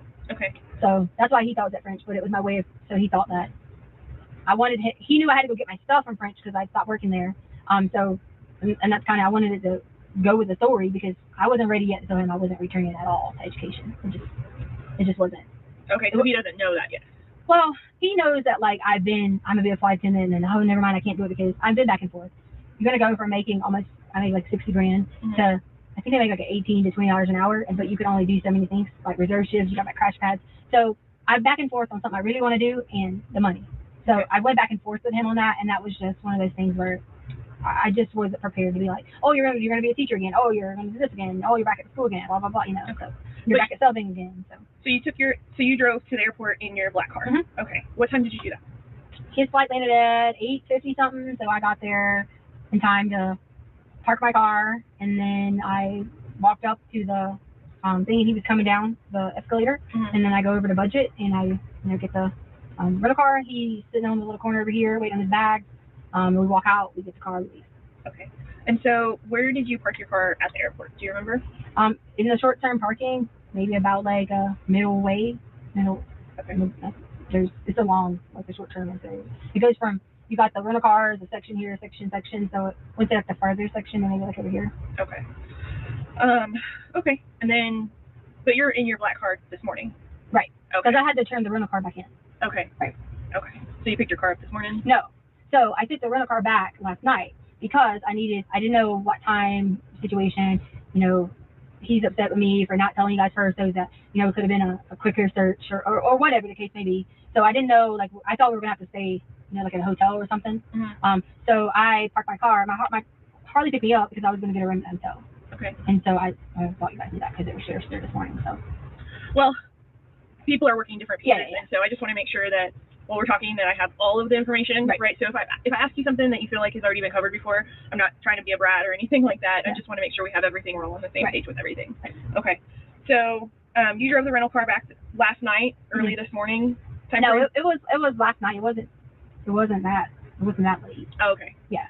And then Harley picked you up, Mhm. and you left your car at the airport still? No. Okay. So I drove I drove the rental car back, Mhm. got in my car, Okay. left. Okay. Okay. So I didn't have anywhere to go because they're fussing at me and people were everything's going on in the searches and things like that. So I didn't really have anywhere to go, and some of my stuff was at home, so I didn't have a car to get gas. I didn't have anything like that. So I was basically like just, like going somewhere parking, like trying to stay warm because it got a little bit cold or whatever. Sure. So finally, I just like gave in. I was like, Albert, look, and he was like, I need you to tell me the truth. And that's when I started messaging her that, hey, Wood, I'll come home and I'm sorry. I'll tell you exactly what happened. It's all my fault because I should have let everyone know that I gave someone a code and I tried to replace the carpet. So at that point, I leave my car at the hotel, which was near Harley's work. Okay. And Albert was like, you guys coming? I said, yes. We're on our way. I leave my car at the hotel the entire night and leaving Harley's car. We stay home tonight, last night, and then I come back with Harley when she came to work this morning, and I walk over to the hotel. Okay. So had you gone and gotten a hotel room and then changed your mind and decided to stay home? Or you just parked your car? I parked my car because I was going to get a hotel. And okay. My thought process was if we got in Harley's car and went home, and I didn't want people like, his ex-wife is there, I didn't want people like, no domestic type situations like going on, okay. with me, myself, against, like her family and that type of thing. So my plan was we'll just come back here and stay at the hotel if we have to. Sure. So that was the whole point of me leaving my car there. Okay. Do you remember which hotel it was? Yes, it's the IHG, the Holiday Inn that was right there. Holiday Inn? Yeah, and again, that's where the police were at all morning, where my car was at. We were? Yeah. Okay. I mean, it could have been something separate, but I just assumed because when I got in my car to pick it up, I was at the one at Center Point. Center Point, mm-hmm. So over by like the movie theater mm-hmm. and stuff like that. Okay. And it was sheriff's cars or CSPD cars? Like El Paso, whatever, white and maybe green, maybe white and something. Okay. I just assumed they were there because you guys in my car was there, but I parked it there because we only drove one car in case it came back. We had to stay at the hotel. So. Okay. But yeah, it was parked there. Okay. And then I picked it back up this morning. So. You picked it back up this morning? Yeah. And then you came here, or did you go anywhere first? No, I was just driving around because I was on the phone trying to figure out situations for, like, my mom was getting, like I told you, was getting all these messages. So I wanted to, like, talk to them because they were freaking out and I hadn't been able to talk to them in the last 24 hours. So at that point, my mom was like, really worried that I hadn't told her why are these people, sending her death threats, And so at that point in time, I had to make that decision to focus on making sure my mom knew, like, hey, listen, don't respond to, anything people say, and that type of thing. So I did have one question. I know, like, and it was probably really frustrating. I know your husband was upset and stuff like that too. Like we took a long time to get out there for, mm-hmm. I guess we were under the impression that it was a runaway or whatever. Right. So it took longer. To you guys. But in the meantime, like when we did get out there, there was like all these people out in the neighborhood and like stuff going on in Facebook and stuff like that. How did that happen? Like, Albert had someone else start talking on Facebook, okay. One of the kids' moms. Okay. So she like initiated something on Facebook, and then of course all the people comment on it. Okay. Because the community page is a quite active page for it. Okay. I didn't know if you had posted something or mm-hmm. Albert. Not originally. He had the little Cambria. Okay. To post an original post initially, and then. Okay. Is that like a friend of your guys's or? That's one of the kids, Braden's mom. Okay. Yeah. Okay. Okay. All right. So I want to go back a little bit. Okay. Just to kind of. I could like use the restroom really fast. Absolutely. Okay. Sure. I didn't get to eat already. You don't have to like be like. No, we're coming back. We're okay. coming back Was it like a long-term process or something like that? No, you can just leave everything wherever it is, and we don't have to like clean up anything or anything like that. And I'll just show you where the restroom is. Okay. Do you want to leave that here or what? Your hot pocket. Oh, you don't want to take it to the bathroom, right? Oh yeah, sure. Got my place on it.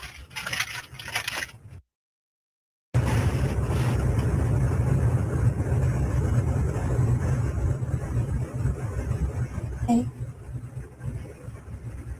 Yeah. Sorry, yeah.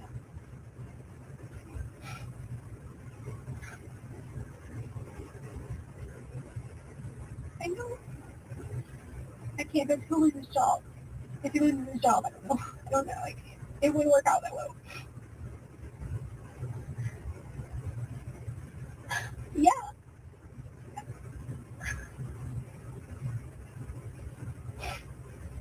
I know. I'm not going to do that because Albert will lose his job. Okay. All right. What do we do? Bye. Sorry, I didn't know you were on the phone. It's okay. Sorry, a little caffeine. Okay.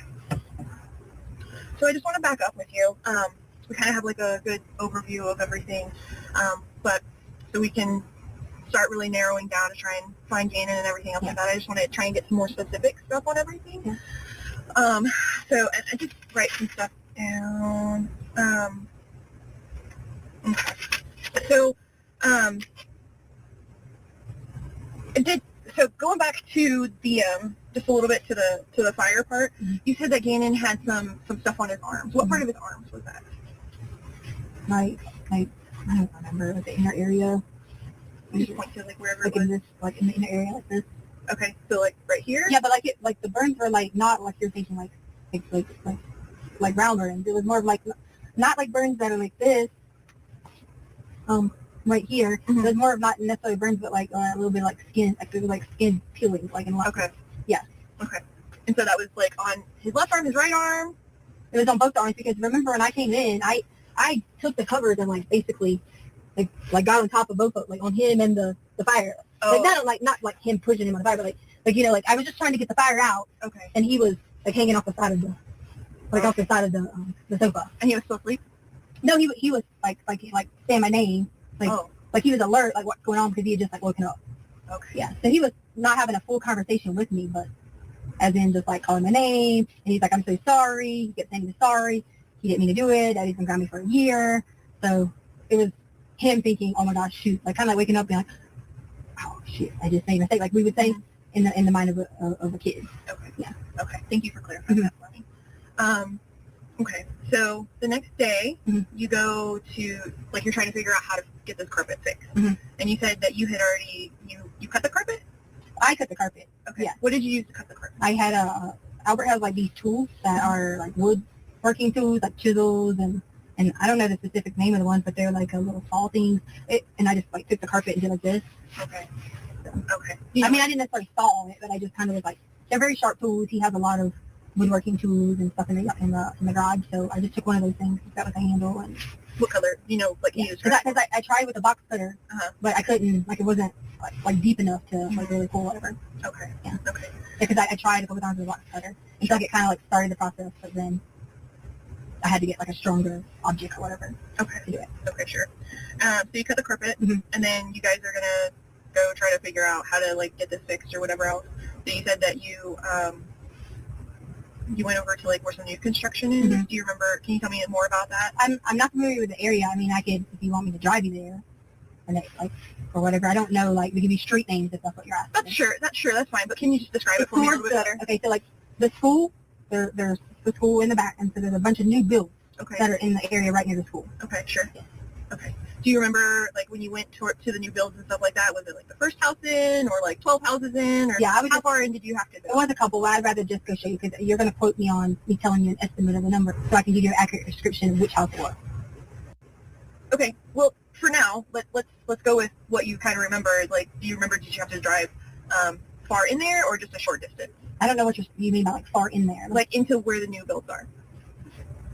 So they're all like you just go around. It's just like in loops. Okay. So I don't know what you're asking me. Okay. How far. Sure. I mean, I can show you. I just don't know your terms of distance that you're asking me. Like. Okay. Well, I guess like so. You're saying that they're like in a loop or whatever. No, the whole area is in like there's loops, there's streets, there's like different sections of the new build. Okay. Yeah. So there's like I can show you because you're going to quote me on me giving you hand motions and things like that, and that's not fair to me. Being on a conversation, that's just not fair. Okay. And I'm sure if I had a attorney here, he would say we're going to go show instead of just giving you something that would be an estimate. So you went to the new build, and you found this guy and asked him about. Yeah, his name was Eduardo. Eduardo? He said, or Eduardo. I don't know how to say the Spanish names right. Eduardo. Okay. Something like maybe I'm saying it wrong, but I heard Eduardo with like a G. Yeah. Like, but it might be a J if it's a Spanish. I'm not sure how they did it, but I'm not Spanish, but Eduardo. Okay. Yeah. So he said he told you that was his name? Yeah, he said Eduardo. Okay. Yeah. And so maybe about like 5'8", really skinny. He had on a tool belt. Had on like a sweater vest, like a cold weather vest. I think it was red. I don't really remember exactly, but he did have booties on, and he had on the combat boots or whatever. I'm assuming in my mind that this was just somebody who was he looked like he was a legit worker. There was people, like on the houses. There was people working in different areas, so I didn't think it was that he was a legit, not necessarily a contractor, but someone that was going to be able to. Someone knowledgeable. Right. To be able to, yeah. Right. And I didn't explain to him what had happened. Like, I didn't say, okay, this happened. I said, we need a piece of carpet. Do you have the carpet that for this model of home? Okay. And what did he say?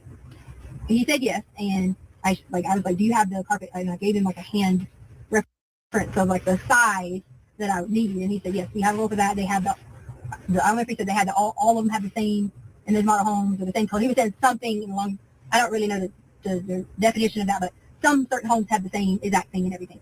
Okay. You know what I mean? Like, might have the same floor in one, the same, because a lot of the homes are the same every 5 houses or whatever. Right. So like they have like 3 or 4 houses that they build over and over and over again. Right. Okay. And they put the same finishings in them. Mm-hmm. Okay. That was my assumption that I had taken from that. Okay. And so he said that they had it, and then what happened next as far as like him having it? So no, it was I always check to make sure it's not my daughter. Okay. Yeah, because I'm a worried mom. So he said he was going to bring the carpet and fix it. I gave him the code to get into the garage. Okay. And you had mentioned that you thought maybe you would find somebody that would want to do like a side job or whatever else. Right. Like how much did he say he was going to charge you for doing this and for the carpet and stuff like right. So we never had made that just like that conversation. I just said, hey, and I'll give you a small donation. So what I did was I said, okay, I think my ex-husband, Harley's dad, he used to like work in sheetrock and stuff like that. Mm-hmm. So in my mind, I'm thinking little jobs like this back home would have been like $10 an hour. Here it's probably a little more, like $15, $20 an hour, whatever. And I said, I'll give you a small donation. You didn't ask me earlier about this part, so sorry if we missed out. Okay. And I said, I'll give you a small donation. And then in my mind, the donation was going to be $50. So that's exactly, I had cash, and that's exactly what I had was the $50 like on the counter. And I explained that to him, that it would be on the counter. Thank you for, doing it. Make sure the garage is closed. And like I said, you didn't ask me all that, but I did go through a conversation. I just didn't be like, hey, bring the carpet.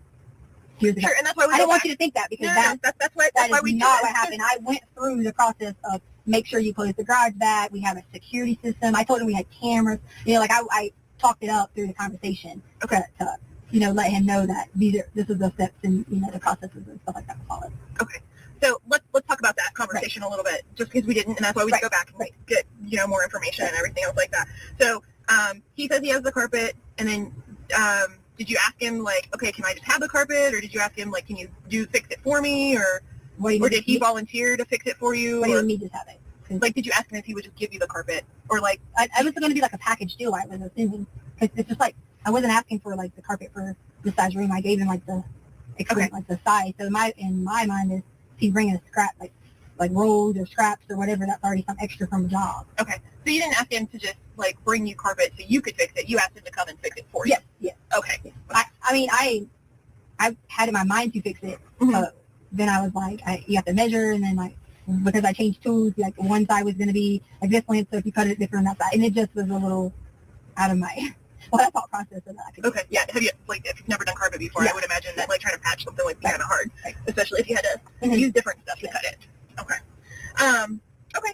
So he agrees to come to your house to fix it. So you give him the address. Yes. I went through the whole spiel. Here's where it's at. Like, here's money. How much we do back home. I mean, it was probably like a good 2-3 minute conversation of the specifics that needed to be done. And I did that out of panic because I needed to get it fixed. I didn't want to put it on Craigslist because people say call me or this and they upcharge and we need to replace the whole section and things like that. And did he tell you like what he would charge you, or did you just say this is how much I'm willing to pay? No, I just immediately said that I was going to give a donation, like in the terms of I didn't really have a lot to give you, but can you like hook me up? But I kind of was like, can you like hook me up like that? Being more of like a please do this for me, I really need it. So I don't have a lot of money. Like a favor? Yeah, like a because if he's on the job working and he makes so much an hour and can make an extra $50 that day, that was 150 might turn into 200. Gotcha. So in my mind of thinking of doing that was back to the times that Harley's dad would do the same thing.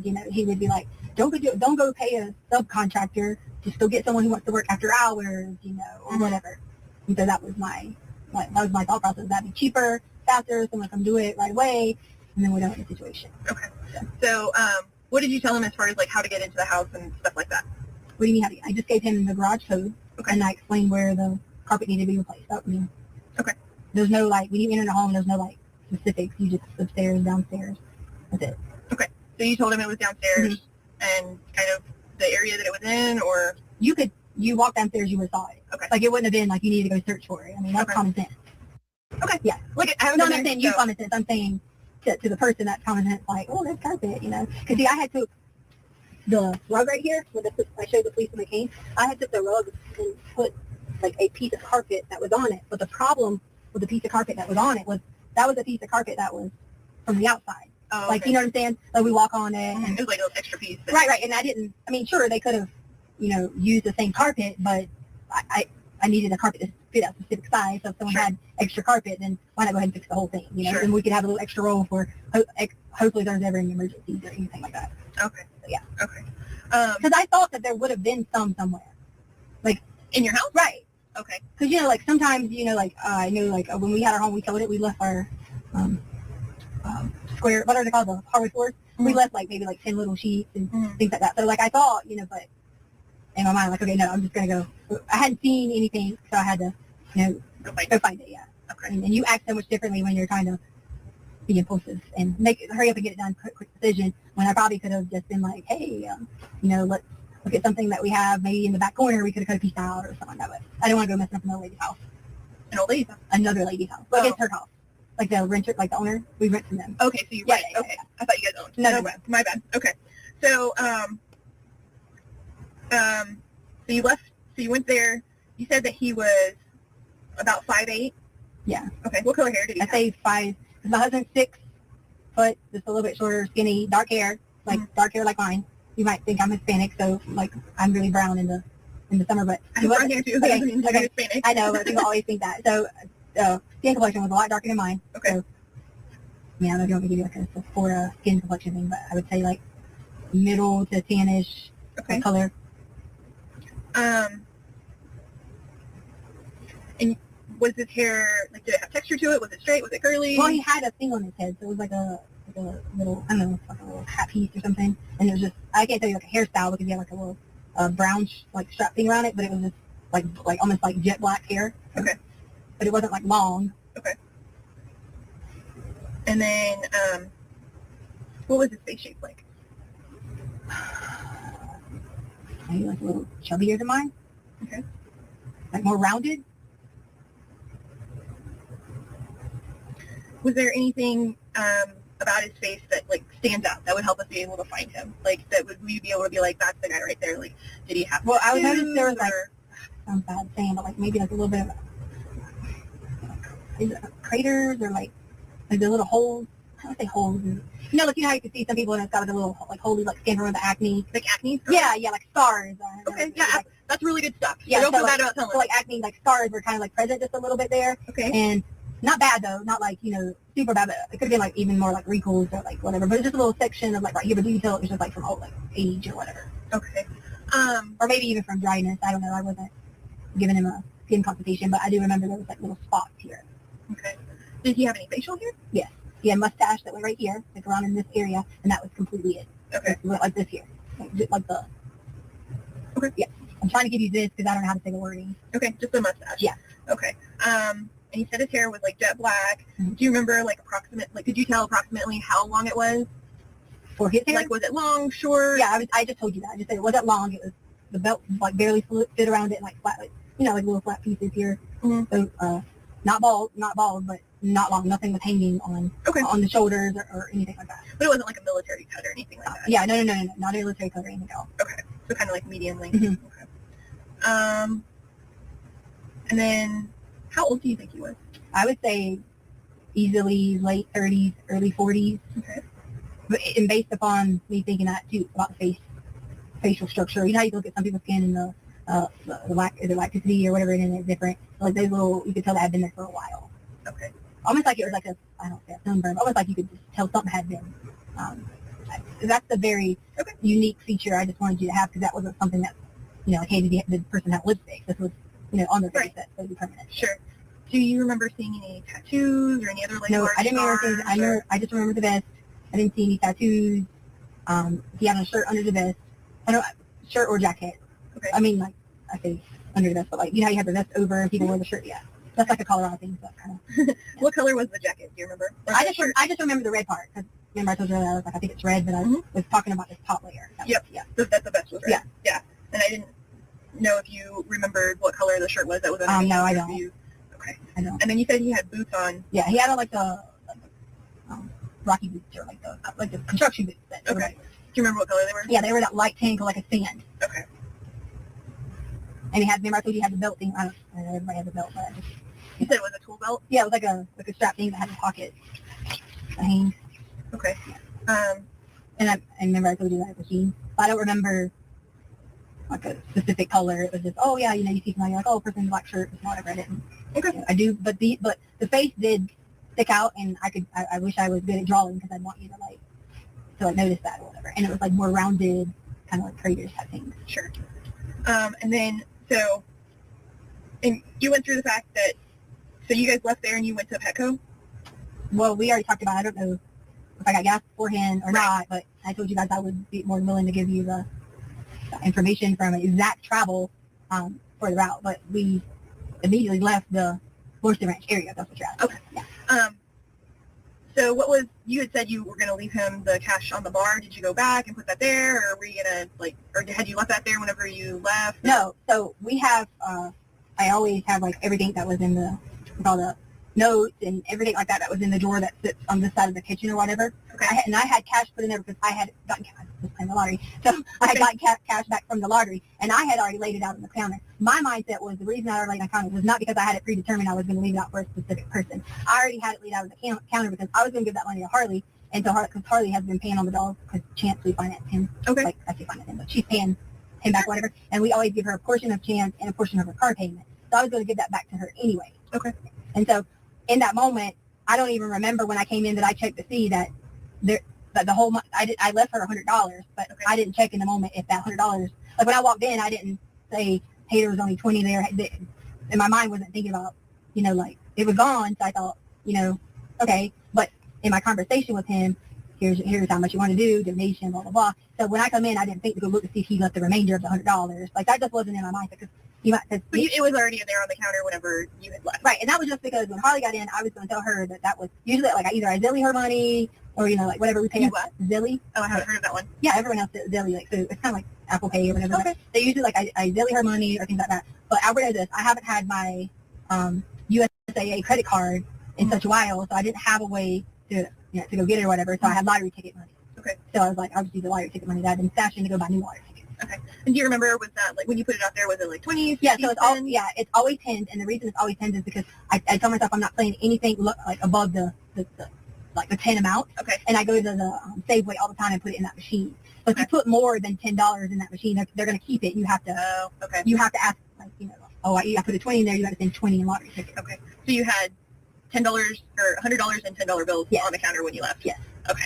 So you weren't worried, you didn't have to go back to like put that back out for him before you went out. Yeah, no, and I didn't intentionally like leave it out and say, you know, whatever. In my mind when I left, because I didn't know like, hey, what time? I didn't have a specific time. I knew I needed to be back before Lena, but usually Holly gets off at 3:15, so I was assuming she might meet me back home. Okay. But she worked. Remember I told you like they were having people having to take shifts and all that, so she ended up working until later in the day. Sure. Okay. All right. So, and then you come home. Let's talk about what happens when you come home. Okay. And I know that that it can be difficult to talk about. So, And I didn't want to talk about that part without. I'm one of those people that tries to like not think that mental health is always an issue or like things like that. And in my mind, I was afraid of the whole like, oh, it causes mental health problems, you know, like that type of thing. So, sure. talking about it, I'm trying to like, don't think if I'm like emotions, I'm trying to be the blocker to think I'm not going to let that be a stigma that I'm going to have mental health problems because of this. So that's no, and what I was going to say is because, you know, I've been a special victims unit detective, and so I've had to investigate different types of assaults and sex assaults and stuff like that Right. with adults and children. Right. And so I just kind of want to let you know, and this is, you know, I would let anybody that I was going to have this conversation know that that's what I've experienced with, and that it can be a hard thing to talk about, and that I understand that. And that it can be kind of a sensitive subject, and like people don't always want to say specifics, but for us, like, to be able to document everything and to be able to really pursue it, we have to get into the specifics. And I just want to apologize up front for that because I know it can be uncomfortable. Does that make sense? Are you okay?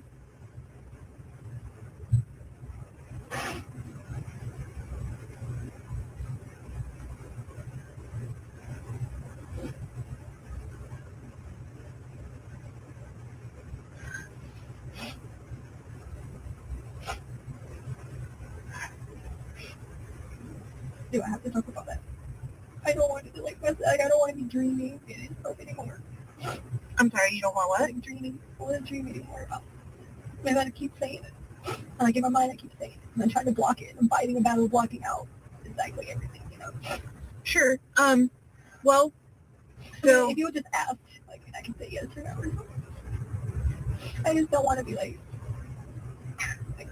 really specific in terms of, are you talking about like, you're going to ask me questions about like, so what I'd like you to do is start by telling me what you remember hearing whenever you came in that day. And then, and as you walk me through it, I'll have to ask you some questions, okay? Yeah. Okay. So you, and correct me if I get anything wrong, okay? You had said earlier that whenever you came in, that you thought maybe that Gannon had come into the house first. I'm almost positive he went into the house first because I had to get the bags that we had purchased. Okay. The pick bag. Sure. And you guys came in through the garage, correct? I want to say the garage. I'm like 80% that it was the garage because we parked in the front with Albert's truck. Okay. So you come into the garage. Gannon has already come inside. What's the first thing you remember seeing whenever you come inside? I usually always go in to think about, you know, hey, I need to let the dogs out. Hey, I need to do this. You know, like that is my mentality, is to go in to do that.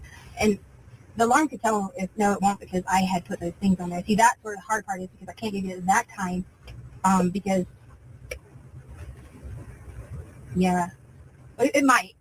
Some of the sensors, remember I told you I had the things going on, and we had put the little towel things on them or whatever. Some of the sensors were picking up, but some of them weren't. So I can't give you like an exact time. If I went in, I could tell you if I went in and went upstairs or went downstairs first by the motion, but the motion was all off because I had put towels. Right. You hadn't pulled those down from the night before yet. Yeah, like in my mind that was not like sure.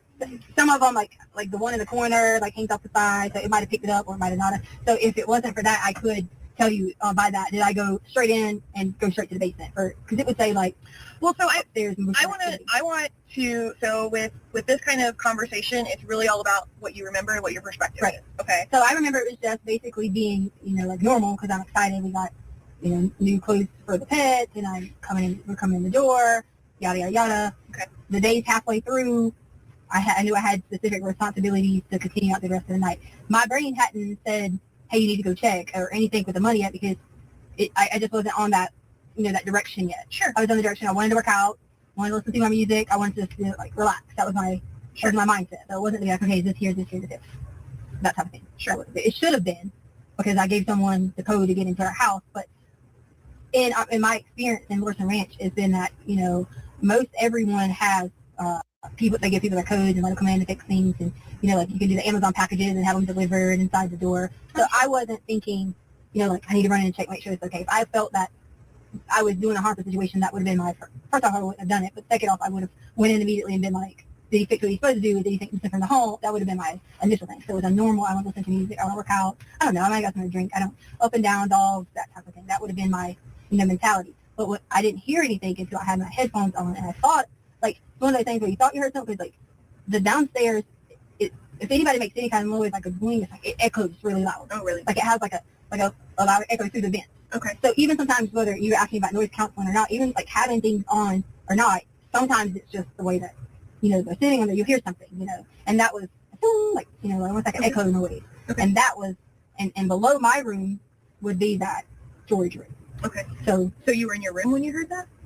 So when I heard that, I don't remember if I was, I know I had the headphones on. Okay. I don't remember if I was in the room or walking back and forth, because I had a big speaker box over here, and then either I played the big speaker or played the headphones, or however on the big speaker back and forth. So I don't know if I was like here, there. Again, I wish I could give you the motion thing, because that would give you a better time, like a 254 or whatever, 25 here, like that. But when I heard it, that's when I was just kind of like, oh, did I hear something? Remember, I even told you earlier, I had a couple of times before I even thought that would be a concern. Sure. So when you thought you heard something, what happened next?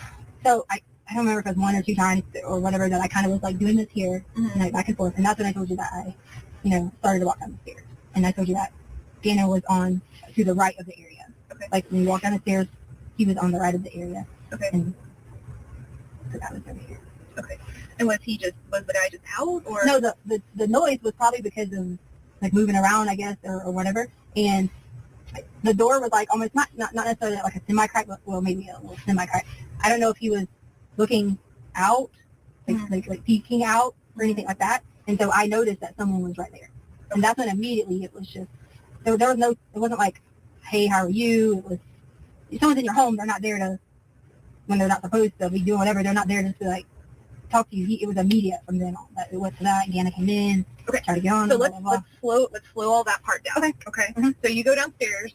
You notice somebody's there. What's the next thing that happens? So I noticed that he was there. And he had, I told you, when I went in my room earlier, one of the things that I remember triggered, not that it triggered, but I thought was odd, but I had my shades, and I remember I told you my doors were open to the cabinet in the room. Okay. So I noticed that they were open. So that kind of, my mind was like, did I leave that open? But that also set off the fact of when your brain runs rapidly and you're looking, you're like, oh gosh, that's why that door was open. Okay.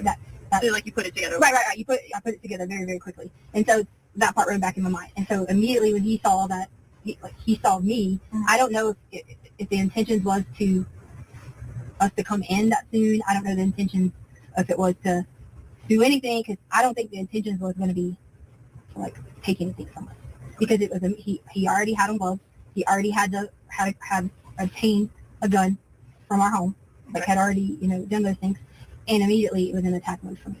Okay. And from there, and I didn't mention to you, I did go in the cabinet because I take a lorazepam for anxiety, and I was like already super anxiety from like having all this like going on and stuff about like fire and stuff like that. So I took 2 lorazepams. So I did go in and take two lorazepams and blah, blah, yeah. And that was in the cabinet, the lorazepam, or was that somewhere else? Like in the kitchen? No, you said that you went in. So where was? Oh, I'm sorry. Like in the kitchen, we have a kitchen cabinet. I should say that to you. Okay. The cabinet that I'm talking about, the doors are, is a bedroom cabinet. I say cabinet. It's like a armoire, like a smaller one that has doors that open. That's, I should specify cabinet thing or something. Right. The bedroom one, the kitchen one would be where the medication. Right. So I did take. That's why I said I think I might have got some drink or something, but I did take 2 of that. Okay. And so that I did do that, and then I did come down with it. Okay. So just so we're clear, the kitchen cabinet was where your medication was. Describe for me the armoire in the bedroom where the shades and your gun was. So you want to like what's in it, or like what? What does it look like? What color is it? Sorry, so it's silver, almost like a chromish color with like glass. Okay. And it does have handles, like little knobs that you can pull on or like pull open. And then of course they have like I keep my important documents in there, like a passport. Or does it have drawers or anything? No drawers. Okay. It has inserts, like shelves. Yeah, the shelf. Okay, perfect. And where does that sit in your bedroom? If you walk in the room, like say I'm like opening the door, walking in the room, it's exactly right here. Okay. And does it sit on something, or does it have its own feet? Like it's on feet. Okay. Yeah. Okay. I just want to make sure that we're probably it has its own feet. Okay. Yeah, and like if I had to do like I don't know what samples or whatever, I just wanted to tell you about the medicine because I didn't want you to like, I mean it's prescribed to me anyway. So. Yeah, sure, that's fine. Yeah, and I had already taken one that morning too, so it was just I don't have to take my panic attacks, but I just had taken a lot. I don't say a lot of it. It sounds bad, but I take I don't take any at all unless I'm having a panic attack. And I had so it was a little bit more than usual. Right. Just because it was just like the whole anxiety of it. So you go downstairs and you see him, and you said that he had already found a gun. He had already been in the home, like in our home, like moving, like I say moving, like doing something, because you wouldn't have just walked in and known, hey, there's something here. You would have had to go in, and most people would probably look through drawers and things like that. I don't know. I'm not making an assumption that's what he did. I'm just saying he had already obtained one. So I'm kind of like, I can't speak for what, like what went on. Or I'm not asking you. Okay. What can you describe the gun for me? So it was our black gun. Black gun. I don't know what make and like what the brand was or whatever. Okay. Was it? Do you know whether it was like a revolver or like a pistol? Automatic. It's automatic. Automatic. Yeah, like you just pull the trigger. Okay. And is that like, and do you know the caliber maybe? I think it's 380 maybe? 380 or 9, one of those. Okay. So you said it was y'all's black gun. Mm-hmm. Okay. How many guns do you guys have?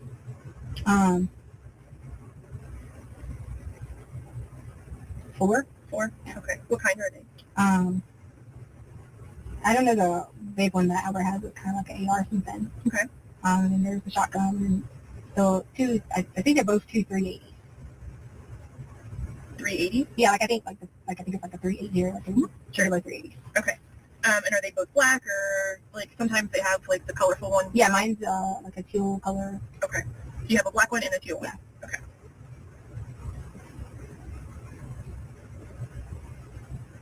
Okay. Okay. I just wanted to cover that really quick. Okay, so you go downstairs. He's already obtained a gun. You think it's your black gun. Well, no, I don't think. I saw the color black. Okay. So I was assuming where I told you that my mind went through that was like That it about our black gun. Right. Now, at that time, I wasn't 100% if it was or not because was, there's plenty of black guns. Sure. So tell me what happens next. So do you want me to go through the whole assault again? Well, we need to know like more specifics about it. So you said you saw him and that he had the gun and that he attacked you. How did he attack you?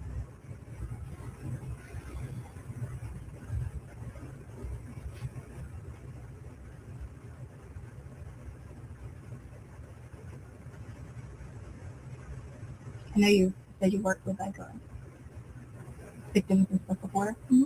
But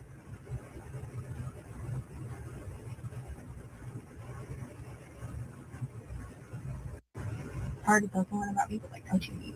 Sure, I get that.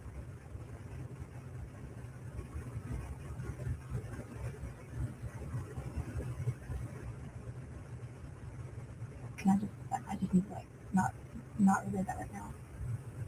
Can I get a little bit? Like you want to take a break or? I just, you're wanting me to give you like play by play basically of an assault is very hard for you to ask me to do. Okay. That's not like me explaining how to play a game. That's very difficult to explain what you remember. Well, and we can take it slowly, and you can tell me what you remember, what happened, and stuff like that. You know, I want to make sure that you're okay, and I want to try and find Gannon, right? Okay, so the more details that I have, the better it is that I'm going to be able to try and help you and to try and help Gannon. Okay. Well, me telling you about an assault on me is not going to get like a faster result unless we like actually put some action into it. You know. What do you mean? Like, I don't know. Like, action is it too late to like check your body? I mean, is it? No, it's not. Like those type of things. Is that? It's not too late at all, actually. No, it's not. And if you want to do that, we can actually absolutely get that set up so that we can make that happen. So it's definitely not too late. Is it like a private like area or like how does that work? So what it's called a SANE exam, and they're done by forensic nurses at the hospital. Okay, so it's like in the actual. People wouldn't know that's what you're there for. No. And so, I mean, well, obviously the nurses would, Right. but not like just whoever else is in the hospital. Right. No. And so, because it is like because it's a forensic thing and because it's part of a criminal case, you know, obviously this person who assaulted you, you know, so that we could gather evidence to make sure that, you know, when we find him, that we can prosecute him and stuff like that. Mm-hmm. We would want to take you over there to the hospital, and we get the forensic nurse to come and talk to you. Okay. And then they have paperwork to go over with you, just like any other kind of like bureaucracy or anything else like that, right? And they get your permission to gather that evidence from you and to do an exam. Okay. And they're all females, all the nurses. Okay. So, and you know, they have their process that they go through and they collect all that evidence, and then that's turned over to us. Okay. So it's not too late at all to do that. So that was my. But we need to know what happened, because just like if, you know, like, and this is just like a totally off the wall example, but like if your kid comes in and tells you, hey, mommy, I'm hurt because I fell down. Well, you need to know where they fell and how they fell and whatnot so you can help them. But that's the easy thing. But when you're doing several different things in your brain, and not to mention you're being violated physically, it's hard to give that specific, you know, details. I remember the pushing me in the room. I remember having my head hit. I remember those things. Sure. And what I'd like for I you to remember my clothes getting taken off. Okay. But I don't want to be telling you this got taken off. I don't want to be on that. And that's not what it is. I would tell that to like a nurse, you know, in the specifics, so that could assist in the process. But maybe I would. I say I would, but I don't know. It's just a hard thing to be like, okay, your parents are like, remember this, remember that, like that. Sure. And really, we need to know like the narrative of it, and there will be some stuff that I would ask specifics of. And if you remember, you remember, and if you don't, you don't. Or what you can say is, you know, well, I remember that, but I don't want to say. No, I'm not trying to not tell you anything. I just it's just a hard process. I guess maybe I'm thinking you're asking me too much details. Maybe I'm overthinking what you're asking me. So do you want me to like like I said, do a play-by-play of what I remember, like as far Sure. as like moving. Like, and- we'll just start at the beginning and tell me what happened. Okay. So, so when he pushed me into the room, Okay. I remember like a battle process was like, like back and forth, like that type of thing. I remember that type of thing. Tell me more about that. The battle back and forth. Well, if someone he's not much bigger than me, so it's not like it was this big, powerful person. I feel like I'm fairly kind of a little strong. Sure. So it wasn't just here, get on the ground. It was getting move around the room. I don't really remember like which direction. Sure. After I hit my head the first time, that's when it started to be a little blur into what was happening next. Okay. So, and remind me, what was it that you remember hitting your head on that first time? I think I want to say it was that red and black table. I'm sorry, red and blue table that was in Gannon's room. Red and blue table. I feel like it was the red and blue table that was in Gannon's room because I remember like going back to hit my head. Okay. Okay. And you keep motioning back here. Did Yeah, you hit like the back of your head? Right, yeah. So like it was in there was a couple like the ground was a big force, but I was also fighting back. So I don't want you to think that it would have been some sort of. And I did have like I was gonna like show you. I did have a blood in there a little bit because from the little scratch, but I did have the ability to push back some because he wasn't like overpowering. That it was just like here you go. Sure. That sounds awful to say, but Okay. So when you got pushed into the room, and you got pushed, like you guys are doing this battle back and forth, and you hit your head, did you end up on the ground first? I don't remember. I'm sorry. Okay. I don't. I just remember hitting my head, and I remember the next time I hit my head, the second time that he came back after me and tried again. So there was a couple of times that I kind of was in and out of it. And So what? not to mention, I had taken lorazepam a little extra than usual, so it was, a little bit. I don't know how to say like how I did not like that, but it was Sure. kind of like being like zoned out a little bit. And Sure. it was almost like I was blacked out. Okay. Because it was one of those things where I could like hear what was going on, but I didn't like know what was going on, or vice versa. What do you remember feeling?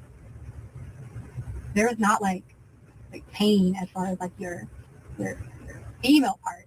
I feel like the pain was on the struggle of like your body was tired. Okay. So like it's tired in trying to like your brain's telling you don't give in, but your body is just in a tired mode. Okay. And that was it was more of like it's almost like I was giving up, but I wasn't. Like once we were,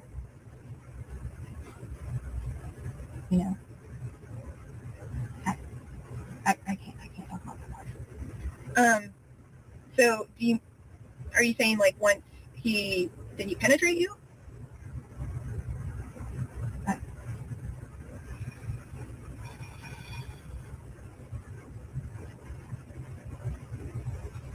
I remember my clothes coming off. Not my top part. Okay. I remember the bottom part, and I don't remember if this was the first time or on the second time, which wasn't a successful time. I remember my clothes coming off like on the bottom, and I remember having my top on. Okay. And I remember I was pushing like pushing back. Sure. And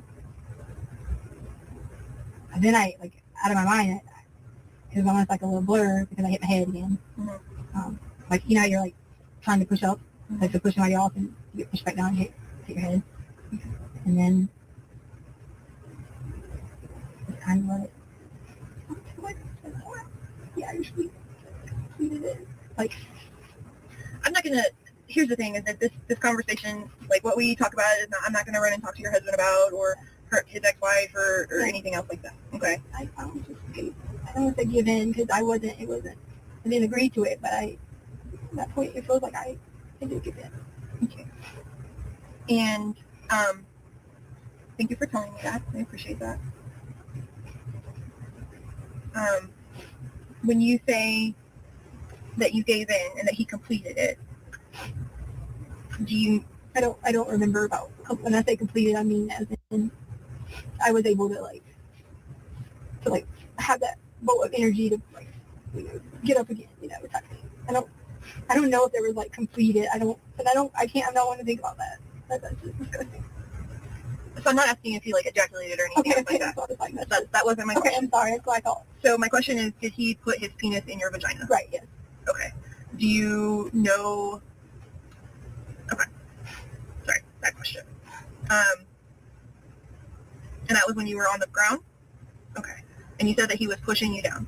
What part of your body was being pushed down? I don't remember. Okay. So you said that like you kind of like came back up. At some point, I don't remember. Okay. I don't want to give you wrong information about step by step about my body being violated. I don't think that's fair.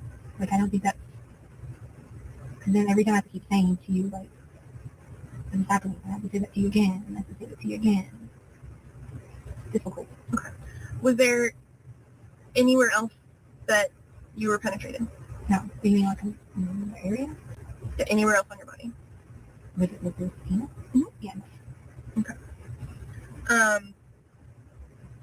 And then at some point it ended. Okay. What happened next after it ended? But it didn't end at that direct moment, because remember Gannon comes in. Okay, Like, tell me about that. Gannon comes in to like jump on him. Okay. To like kind of help me out. Okay. And so I don't remember anything but like laying back, and I remember that I could like hear that Gannon had came in. Okay. I could hear that he knew this is not what you're supposed to do. That Gannon did? Yeah, like Gannon was aware that someone was trying to harm me. Okay. He might not have understood the complete in essence of it, but he understood someone was in our home and wasn't supposed to be doing what he was doing. Okay. Right? Okay. I mean, our home we're very open. We're always like, we talk about like, oh, you don't have a girlfriend, you don't do this until you're married. So, Okay. so he's very aware of, like that's not how things happen. Sure. And with his mind. So he came in at that point in time. And then I do remember that Gannon was, like, I don't want to say thrown, but like, he can't jump on a big guy. That's a big guy to him. Mm-hmm. 5, 6, 7, 8-ish is a big guy to him. Sure. Because he's 4 or something.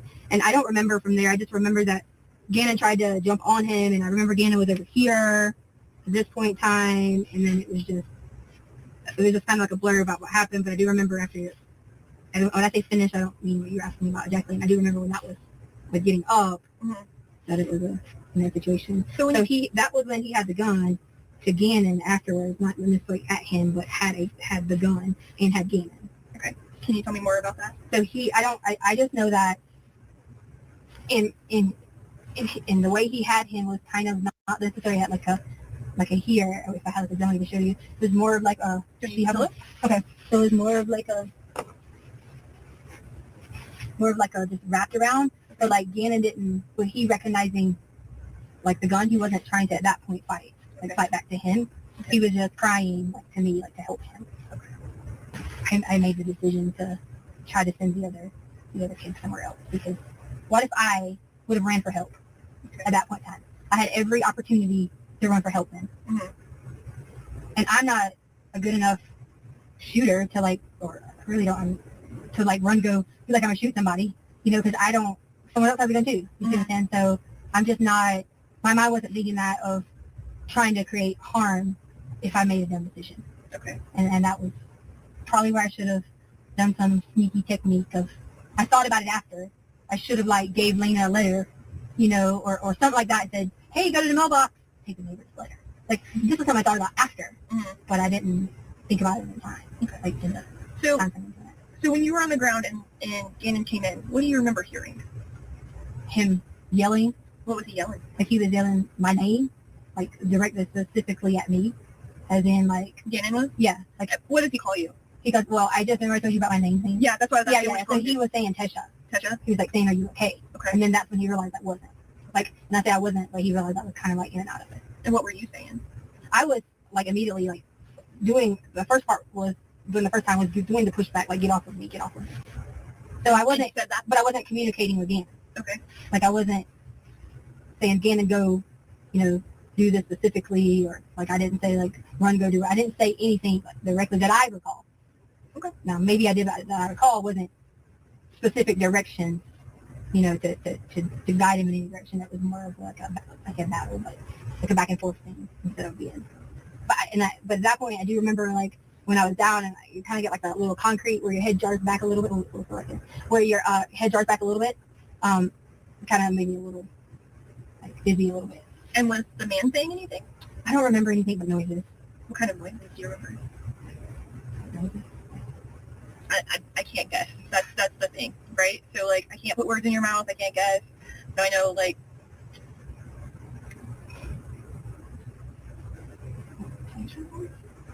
I'm sorry, pleasure noises. Pleasure noises. Yeah, I don't know how to describe it, like pleasure noises, but like parts and sounds. Okay. And so he's making pleasure noises, and then Gannon comes in and yells your name. What does the I mean, man I don't do? remember specifically. He just came and yelled my name, or if he jumped first, but Okay. What does the man do? it was more of like a this, but he was still inside of me, Okay. kind of.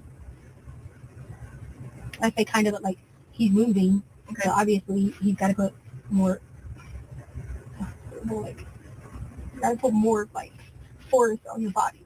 Okay. And that's just when I just started to cry, because it was like a giving up, like kind of like a giving up type moment. I'm sorry that you are upset by that. And it was just, because what, I mean, what are you supposed to do at that point? Sure. You can keep trying to fight, but they're already taking something from you that you only have personally with yourself. Sure. Okay. Do you remember Gannon saying anything else other than your name? I don't know. I know he was calling help at some point, and I think that would have been when he had, I don't remember, oh gosh. I don't remember like any, anything other than, I think I feel like I remember the second, I don't remember around the second time of the battle he was saying get off of her. But I don't, I'm telling you, when I tell you that, and I hope to God that you are never in that situation, it's almost like a blur because you're so disappointed in your, like, emotional feeling, like your self-worth. Sure. And how you feel about yourself. Sure. You just feel like you're nothing. What did you smell when this was happening? I was going to say that to you. I forgot to, like earlier, and again, you didn't ask me that because I wasn't saying that. I could smell like a very strong, like, paint, or like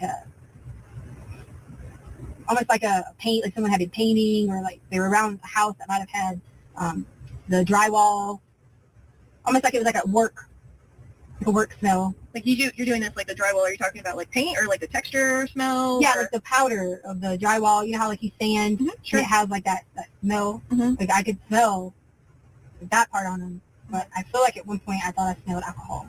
Okay. And you said that your ex, Harley's dad, did drywall. So the drywall smell is something that you would be familiar with? He would have did it a while ago. Mm-hmm. Sure. But I know, like, in our home and things like that, I'm pretty, I don't say like know a lot about drywall, but just from being around the work sites growing up, I say growing up with him, I was young when I was with him. I remember a lot about, like drywall in general. So, sure.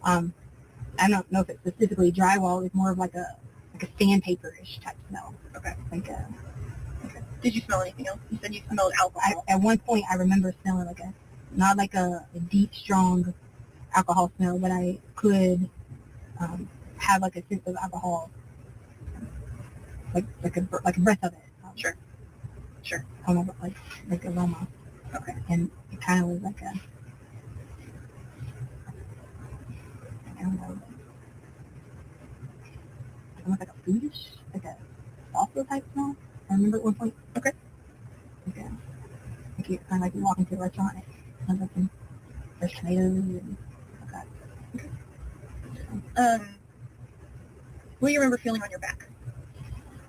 Just a couple of days before this, I have been having like a lot of lower back pains like already. Mm-hmm. So it took that like pain away, and it was almost like it was just like, because I'm getting pushed back, but I'm straining. Mm-hmm. So it was almost like I felt a little bit of nerve, but I didn't feel it. Like I didn't have any, hey, there's a back pain. Oh, back to this. It wasn't like that. I knew that there was nerves being shifted or changed in some direction. Okay. That it was floor. Kind of hard and stuff. And just remind me, you went upstairs and told Lena to go away, basically to keep her safe.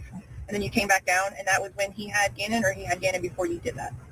You mean, Like when you said that he had his arm wrapped around right? So once he had him, once I came back, because once I got up and whatever, there was the ring. Remember I told you about the motion and things. So he grabbed him then. He had him still when I came down, but You grabbed him then? right. Remember the ring is what triggered, because there was the first ring that wasn't there wasn't anybody on the ring. There was no one there. Because I think I went up and down, or maybe I don't remember if I went up one time and down, or up one time twice. I don't remember exactly, but I remember there was 2 alerts, Sure. or 2 triggers, to the door. Okay. You know, and I was like, yeah, so 2 triggers. I feel maybe it was 2 times, because the first time there was nobody there. Okay. There was no. Something must have set it off. Yeah. So, and then there was Lena was the next trigger. Okay. But I knew the next one was Lena, because I knew the timing was always perfect, and you can hear from our house when the bus hits its brakes. Okay. So I didn't have to go look at an app or anything like that, because I knew that, you know, the timing was just the same as normal. Okay. You know, that you can hear the bus is right there. You can hear, you know, kids are on the way, like that type of thing. And Sure. I knew it was Lena, and that was my first thing I open up, I let Lena in, you know, I had a conversation with her just like it was a normal day. But then that's when because I didn't want to be like, here go. I did quickly say, here go, whatever, but I wanted to not just open the door and be like, here, go right now. Okay. Like, I had to at least make a 30-second, 1 minute, you know, maybe I'm exaggerating, 1 minute, but 30-second dialogue. Okay. Of here, I need you to go get milk. Okay. Or here, go, you know, Daddy, take a ride your bike, or Sure. you know, that type of thing. Because later on, you know, I knew she was going to have to eat snack at some point, and I figured just that later on she was eating. I figured out another time she'd snack. I was worried about getting her like, out and about that time. When I'm sorry, I should have given her a note. I should have given her a note. we don't, you know, we don't need to go into like what you should have done or shouldn't have done or anything else like that. You know, things are never perfect, and we can beat ourselves up for 100 years about things we should have done. Right. Okay. So that's not. I'm not here to judge you or anything else like that. I'm here to understand what happened and try and gather as much as we can so that we can help you and we can help find Caitlin. Okay. When the attack was going on downstairs, you said you got hit? Your head got hit a couple of times. Were you hit anywhere else? Are you asking like punched or like? Were you punched, slap, kicked? I don't remember. I don't remember being hit anywhere else. Okay. Do you have any injuries? I don't have like any specific injuries here, because I was grabbing like this, like pushing up. Most of it was just.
Yeah, I figure she ain't talking about nothing but going in circles with these lies.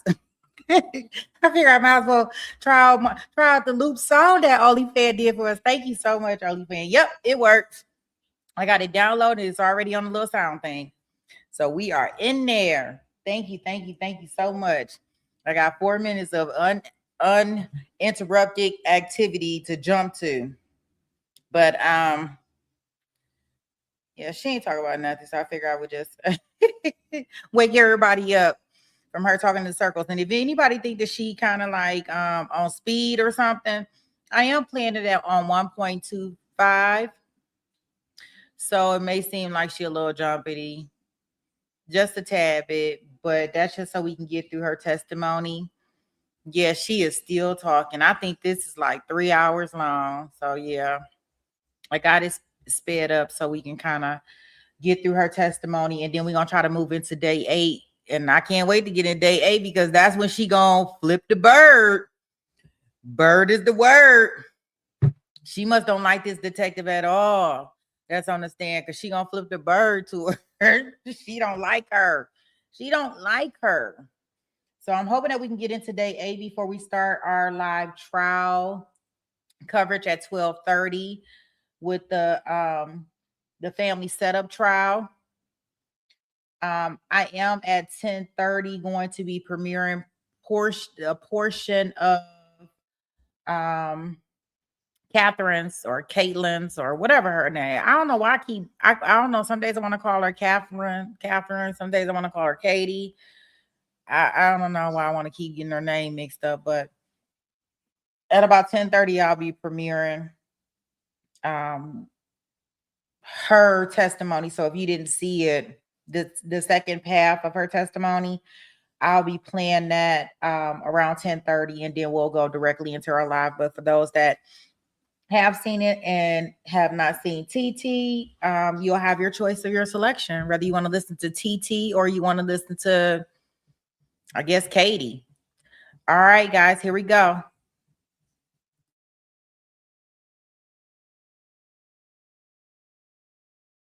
Like I don't want to say trauma, but had force on my head, and then the nerve in my like maybe spine or that part. Okay. And then and then I did like have like a little like this, that little like right there was like bleeding, okay. And then my nails, I know they look crazy now, but they were, and then of course that was the burn mark, so that wasn't. So my nails were like that because when I get nervous, like I don't know or whatever, but that would have been from me. Okay. So you go upstairs, tell Lena to go, and then you go back downstairs, right? And he still has Gannon. What happens next? So he still has Gannon. Hold on. Okay, can I like be kind of try to be? Yeah, do what you need to do. So like he was the first time my body, and then he has Gannon, and I don't want to make sure he got hurt. So I go upstairs, come back down. Oh, that's when he was asking. Well, he wasn't asking. He was demanding different things. He was demanding like. I probably didn't tell you that earlier, but I do remember that now. Okay. He was like demanding things from me. He was demanding me that I was not to say anything, that there would be consequences. He didn't say the word there were consequences, but it was in a louder tone of direction of saying. What exactly did he say? I don't remember exactly. I just remember there was some sort of you gotta make sure you don't tell anyone at the door, and I had common sense enough to know if he had Gannon as a gun, but I'm not gonna make a stupid decision. So coming back down, at that point in time, I remember being like, I don't remember if I was necessarily pleading or asking. Gannon was saying help. I didn't have a weapon. I couldn't just go grab and he hurt him. So somehow, I don't remember exactly what, we end up being in again, being in a commotion again. Mm-hmm. And that's the second time that he was attempting to try.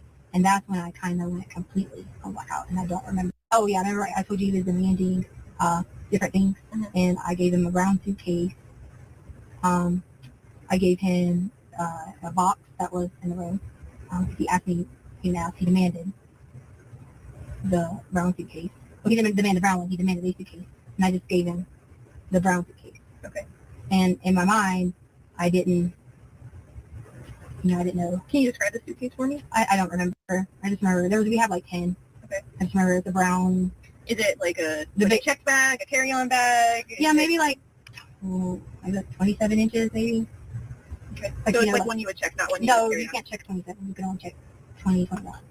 So check is the ones that like you give to them. Right. It can't be over 21.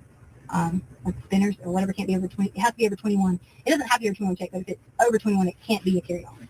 Right. So the bigger, but So it was a not, bigger one? yeah. So Okay. like I say about 27 Okay.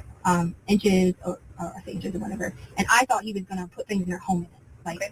take all of our stuff and like our anything that needed. I thought he was gonna like take the gun What did he do with it? and take, like I don't know. I provided what he asked for Mhm. or demanded, and then we got into it again because there was yelling, and I don't remember what we were yelling about, but Mhm. it was just anything I could do. I give you this, take everything. Mhm. Can we just whatever, Mhm. And And you said that he wanted a box.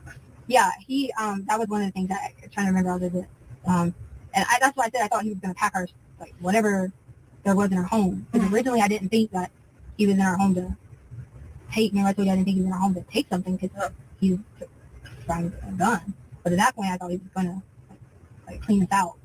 Or I say clean us out, take whatever he could. Like steal things. Yeah, like steal things from us because you can, if you're in Morrison Ranch and you're like, oh, I'm going to the airport, but it doesn't look like you're walking out the front door to TV. You see what I'm saying? Right. So that was my mindset of like, Oh, so you think that he was going to, correct me if I'm wrong, but it sounds like what you're telling me is you thought he was going to take stuff from your house and put it in a suitcase in a box. And Right. make it looked like he was going to the airport. Yeah, like not going to- like he was stealing. yeah, from you. yeah, and I don't want to say specifically the airport, but like it looked like to Going make to it. travel. Yeah, so like in my mind, I'm just thinking he's about to clean us out, but I don't really care. Take everything Sure. that he wants to take. That was like in Sure. my mindset. And then I remember there was like talking or yelling, or I don't remember how we got to part, the second part, but I remember he wasn't able to. And of course, between all that, I mean, I wasn't running around naked. I had to put my pants back on. Sure. And that was a awful feeling. Like, I mean, it wasn't like, I just ran upstairs and I had to, like put myself back together. What do you mean by put yourself back? Like my pants. Like Okay. I couldn't. If I would have showed up at the front door or whatever with Lena or anyone, I mean, I walk around in like shorts and all that. But I'm saying like it would have been, and like you say, we're not going to go on what I should have done, but it could have put off alarm to this is what you need or whatever. But this is my daughter. Is it okay if I just let her?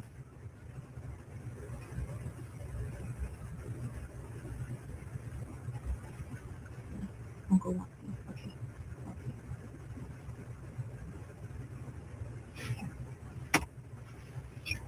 Do you remember? So can you describe the box for me? Just a brown box. Was it like a cardboard box? Yeah, like a wooden box? Was yeah, it like a metal? Like did it have stuff in it? Yeah, but no, like there was nothing in it, but it was just a regular like shipping boxes. Like Okay. that's why that makes common sense. I'm putting stuff in there, but he could have easily have gotten that himself, but he would have had to have let him again and go. But that that was his way to have control of the situation. Sure. And where was that box at before you got it? In our storage room. Okay. Yeah.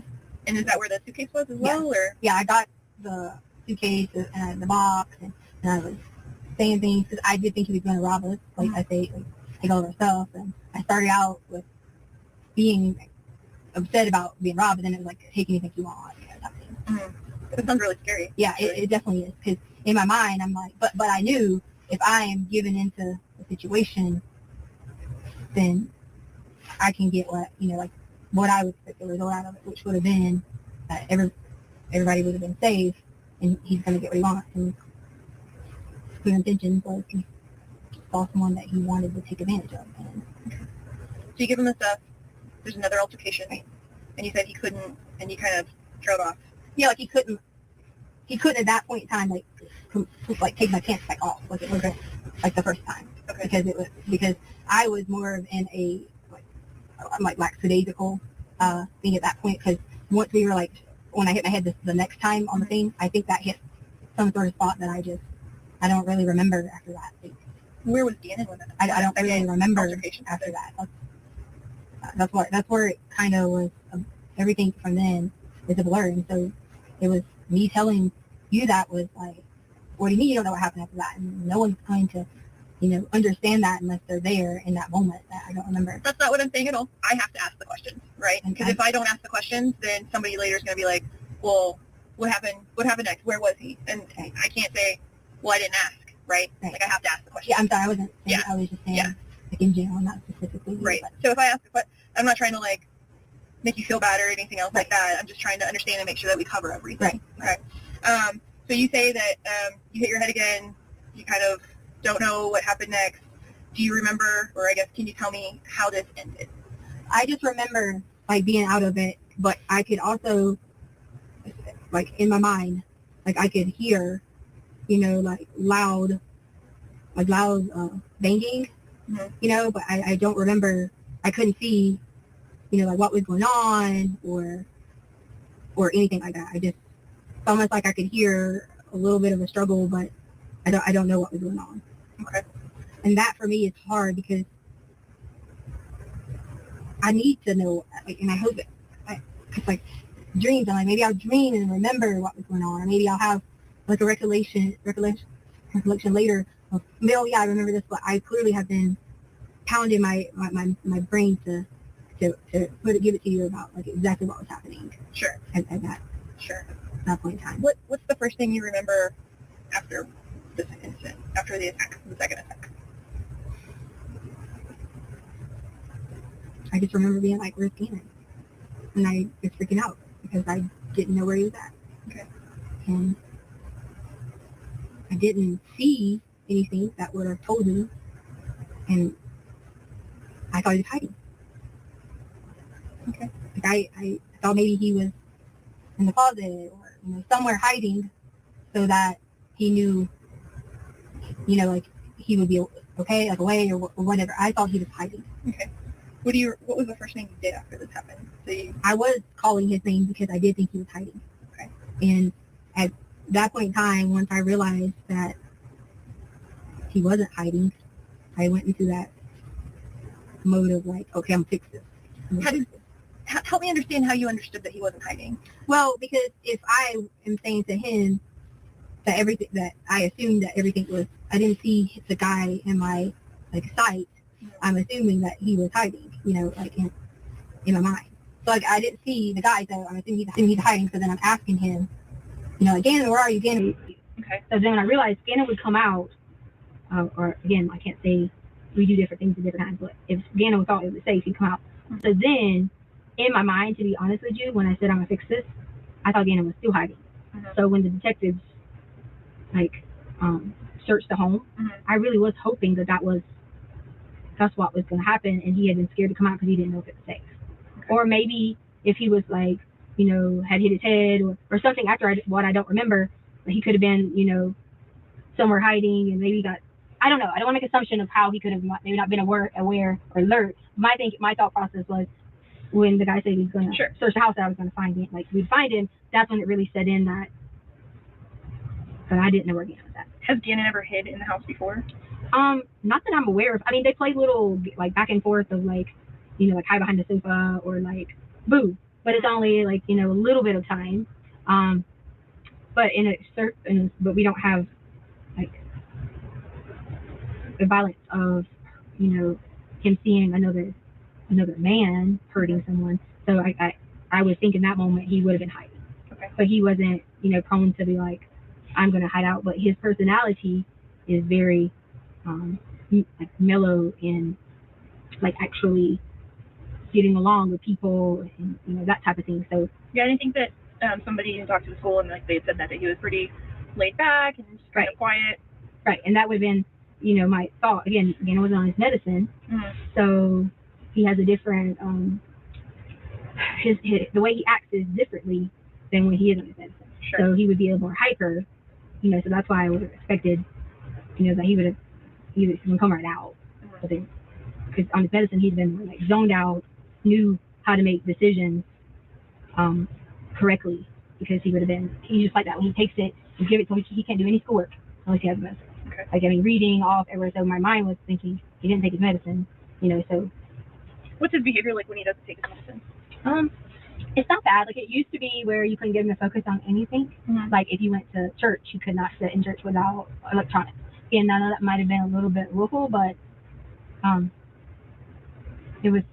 he needed something to have that attention. Because ADHD, he needed something to have that on. So without his medicine, he could, like on the hike, he might run way up there, and then we catch up with him.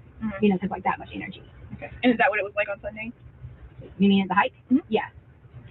It was like he had the burst of energy, but then his stomach was, when his stomach started hurt and he pooped in his pants.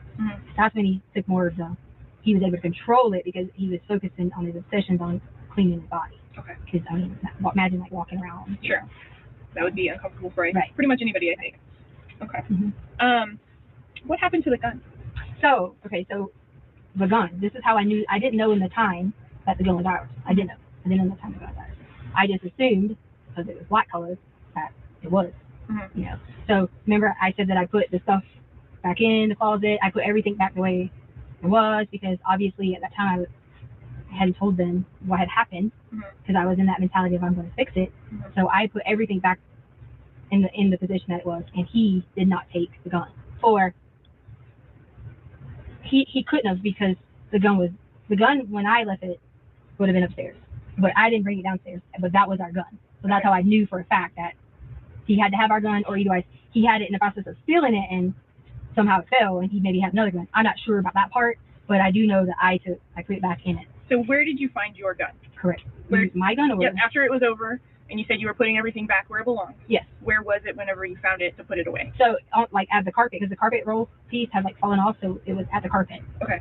And you said the carpet was kind of like leaned against leaned in, but kind of had fell over coming out of that storage area. Right, because it was like, I want to say it was in like pieces. I want to say it was the carpet or the gun? No. I want to say that the carpet had like not necessarily multiple pieces, but I remember like maybe different directions. I don't remember, but I feel like I saw different directions. Okay. But yeah, it had fallen over, but the gun was there. I didn't see where Gannon was at. That's why I assumed in the situation that he was hiding. Okay. I didn't think that there was a concern, at the time that, Okay. Describe for me what Gannon's room looked like after this happened. I just remember putting things back together. Like I say back together, but like I remember I had already like straightened out his room from before, because when he had the like burns and stuff, and I do remember Gannon was I do remember Gannon was bleeding, and I think from the hassle could have been something with his arm. Okay. But I do remember he was like, he did have like blood and stuff like that. I do remember at some point that he was bleeding, and I want to say I remember he was on, not necessarily on me. I feel like at some point in that Gannon might have, the first time he might have like landed on me, or somehow I was like holding him, not necessarily holding him, but could feel like he was there. Okay. So I had that like knew he was here, but yet I was still taken advantage of. Okay. And so it was, but so yeah, back to what you said about the room. So I put like everything, back in its order. I want to say that it might have been 15 minutes or 20 minutes. I don't know. It would have had to been till 4, because Harley would have gotten off at 4:30. It might have even been like a little bit longer that I remember being out of it. And the reason why is because just the time frame. Okay. And the this all happened on Monday, right? Yes. Okay. I just wanted to make sure that I had it right. Okay. So you put the stuff back together. You found the gun on the floor next to the carpet that had fallen over. Where did you put the gun? I took everything and put it back, because when I had to tell like Albert, that was the first question that he asked, was like, where are all the guns? Are they all here? That type of thing. So I put them all back together. Okay. And I don't live in your house, so I don't know where it all back together is. So where are the guns typically stored? Either in that shelf that I was telling you about. The silver one? Right. Or okay. in the closet. Okay. And so I put the other guns were never, like, had never been touched until you guys touched them. I haven't touched any of Well, your department. Okay. So they were already in the closet, but the handguns usually are in a different section, which would be accessible in case of emergency. We don't need the shotguns to be that, that accessible. So I put my handgun was already in its place. Your teal one? My handgun was already like in its place completely. I mean, I don't know if it was in the exact same location, but my handgun was present. Okay. Where was it at? In what you just told me. In that shelf? Yeah. So everything was already there. I just I say gun. When I tell you put the guns back in their place, there wasn't multiple out in different places. So I just want to make sure you know that it was sure.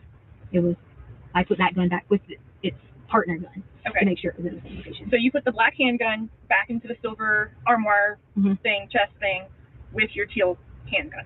Right, in the same chest. In the same, Okay. yeah. And have they been moved since then? Well, Albert took them. Albert took both of them? He made me give him mine too. Like, he was When was that? today. Today?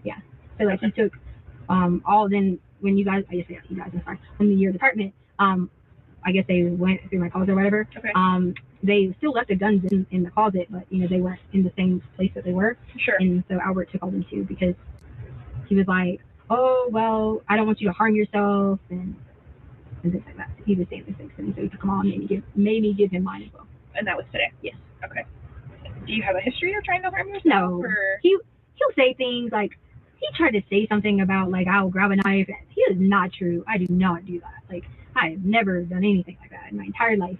Never have received any kind of counseling for anything prior to anything like that, disturbing somebody, nothing like that. So there would be no, like reason. And I told you in the beginning that mental health thing, I've always tried to put a blocker up because I know that, things can, life can cause those problems.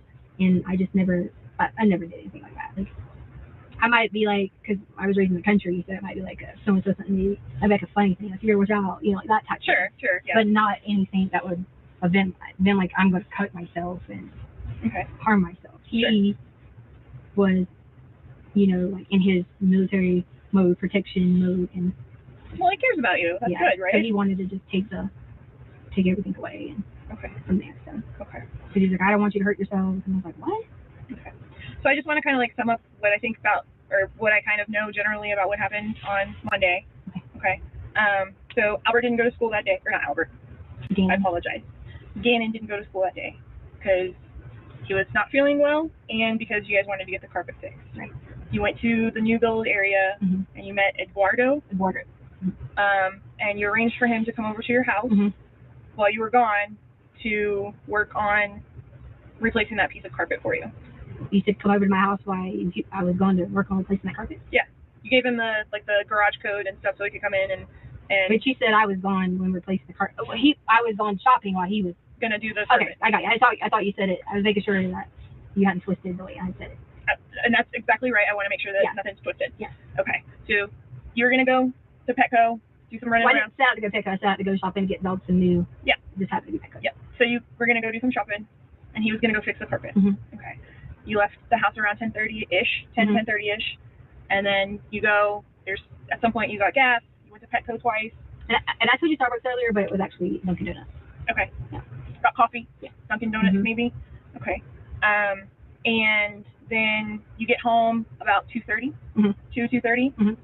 You come in, and you said you wanted to listen to your music and work out. Yeah, I was in the kind of like donut mode, not in the remembering, oh my gosh, it's going to fix on mode. Okay.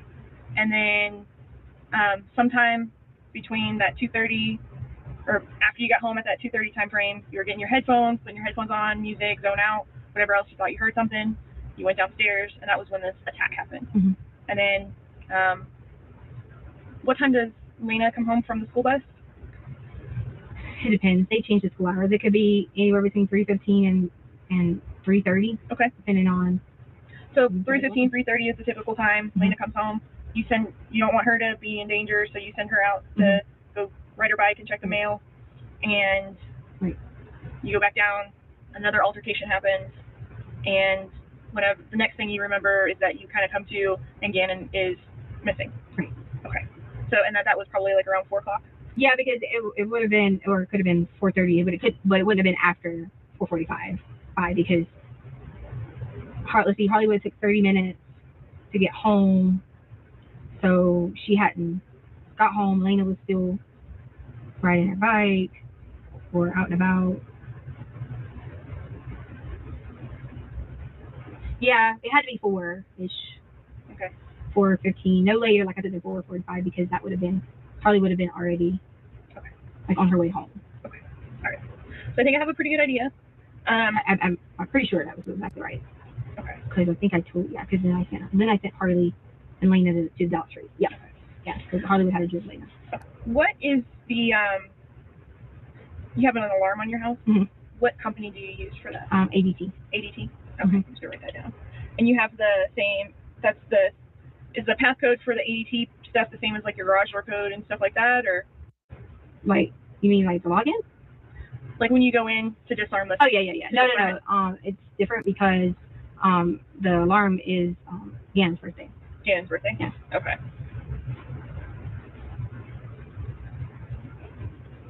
Okay. Okay. I'm gonna take a break. Do you need to use the restroom or? No, but I really need to, I haven't showered and haven't eaten and I'm just getting tired. Okay. And so. Okay. All right. And we had talked earlier about whether or not it would be able to take action at this point as far as like gathering evidence and stuff like that with whether it had been too long, and I told you that it wasn't. Is that something that you're willing to do? Yes, because I would do anything for you to figure out who Eduardo is and to make sure that. Okay. And it's perfect that. I sound bad to say, to make sure that I can just like.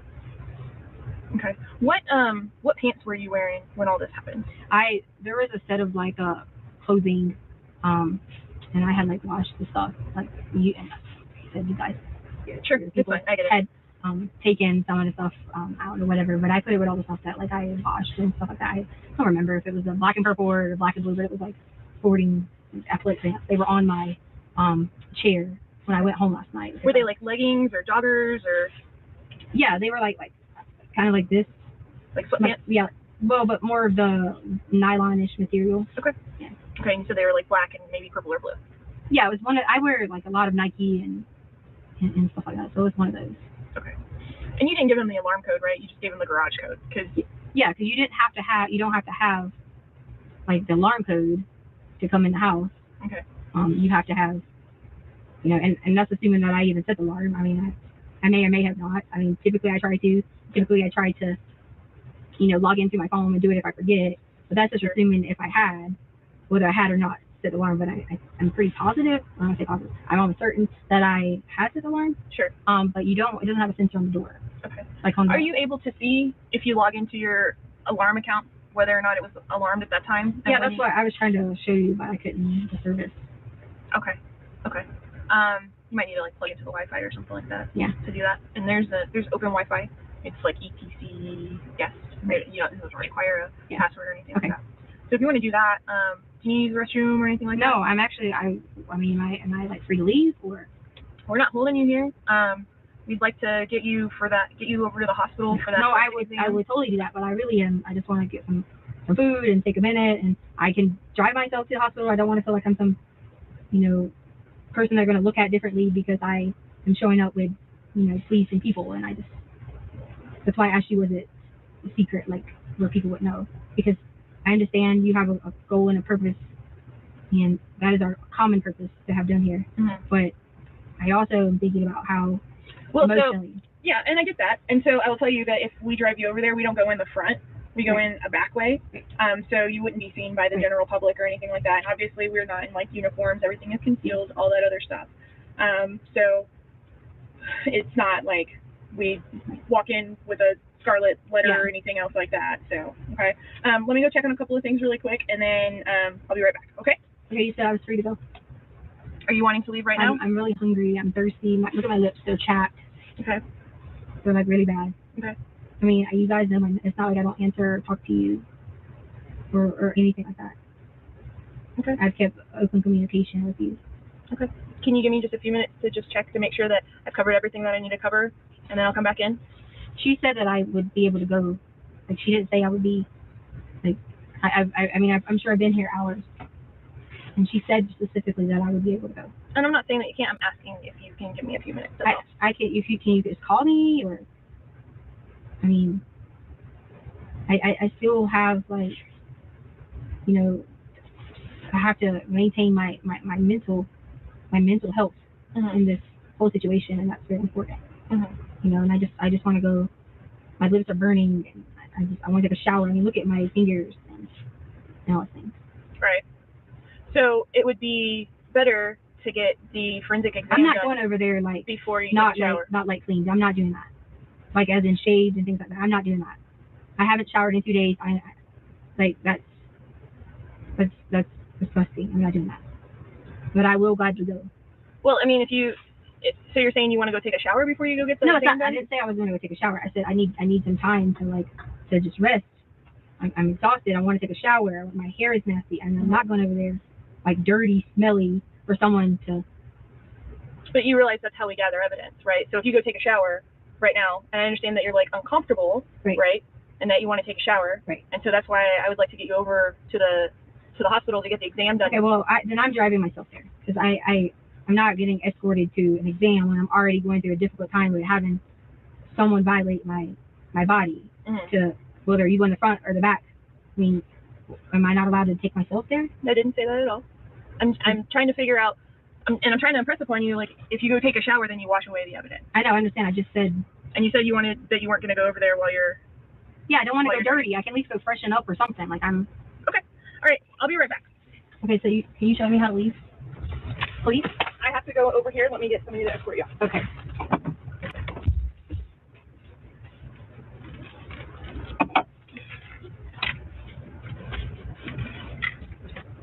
Hey.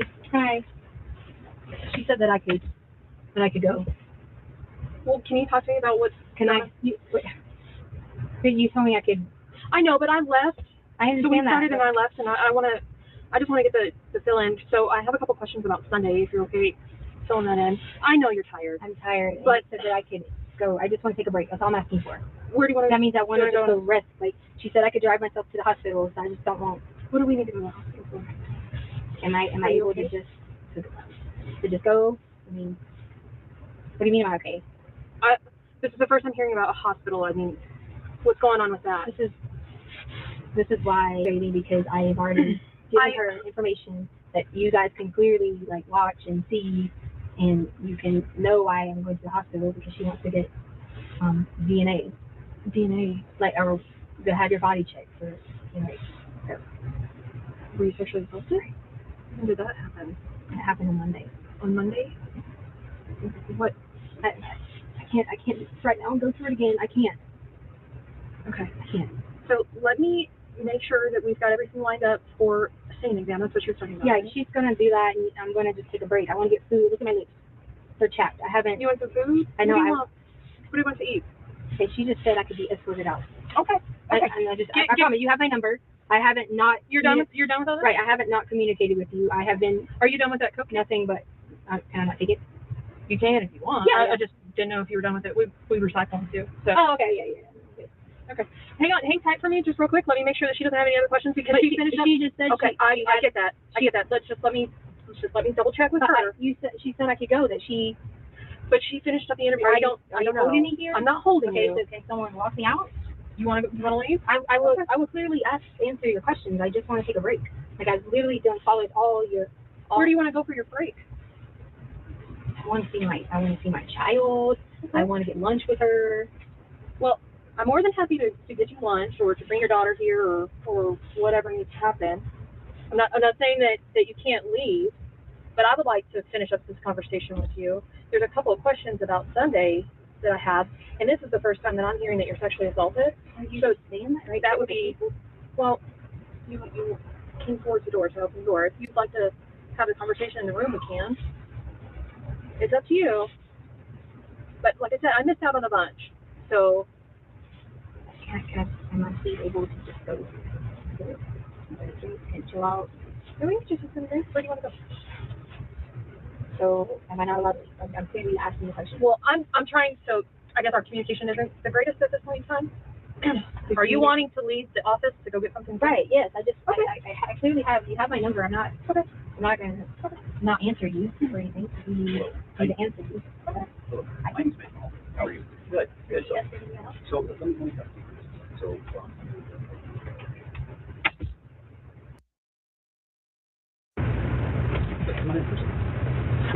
I just want to get directions. I get it. And so once again, we're back in the interview room. Okay. We're on camera. Mitch Mahalko, Lieutenant with the Investigation Section. Okay. So at this point in time, what we had just discussed outside, and tell me if I'm wrong, is that you decided that you wish to leave, and that there's no problem with that. I asked it. You didn't ask. You took. Okay. So you took. Understood. Okay. So at that point in time, You relinquished the phone to me. I didn't took relinquish the phone. You took it. Listen, ma'am. I Okay. took the phone, Okay. and I told you that we would be applying for a search warrant. Okay, you said Correct? applying. That's correct. Sir, I'm not going anywhere. I literally just see directions. I mean, I have family numbers in there I don't have. Understood. So at this point, we're going to be applying for a search warrant. Is that understood? Okay, I'm gonna ask you one favor. You let me find out, or you show me something that you can legally take my phone and you don't have a search warrant yet. Can you show me that? Understood. Can you show me that? No. Can you show me that? And we're being video I recorded. understand, but could you show me that, sir? Because that feels like that's kind of a little unconstitutional. And if that's the case, that can be something that you can bring up. No, that sounds So at this point, unconstitutional. we're going to go ahead and hold on to this phone. No, that's unconstitutional. Okay, can I use another phone to show me the phone? That is unconstitutional. There are multiple phones here within the division. So if you I'm not hiding anything from you. I just want directions. I want to be able to call my family. understood. No, you don't understand. I do. No, you don't. And this is what we're doing for You are doing something that's unconstitutional. You can award habit. Thank you. So we're going to hold on to this. And Is we it are legal? applying But why? So It's not. you wish. You don't even have a warrant yet. I just want Listen. directions. You can have it. Is there somewhere that I can write directions No, I on don't. for you? No, I want to be able to have access to call. That's all. That's all I want to access to call. You can. It's not about the phone or the number. It's access to call. So Tisha, at this point, We've got you for false reporting. At this point, you're going to be held until we can do a search warrant. We're going to have a nurse really do the dance, make sure you're okay, and we're going to get that process. Okay? So we're going to hold you here until we get that search warrant. Do I have to sit this through? yes.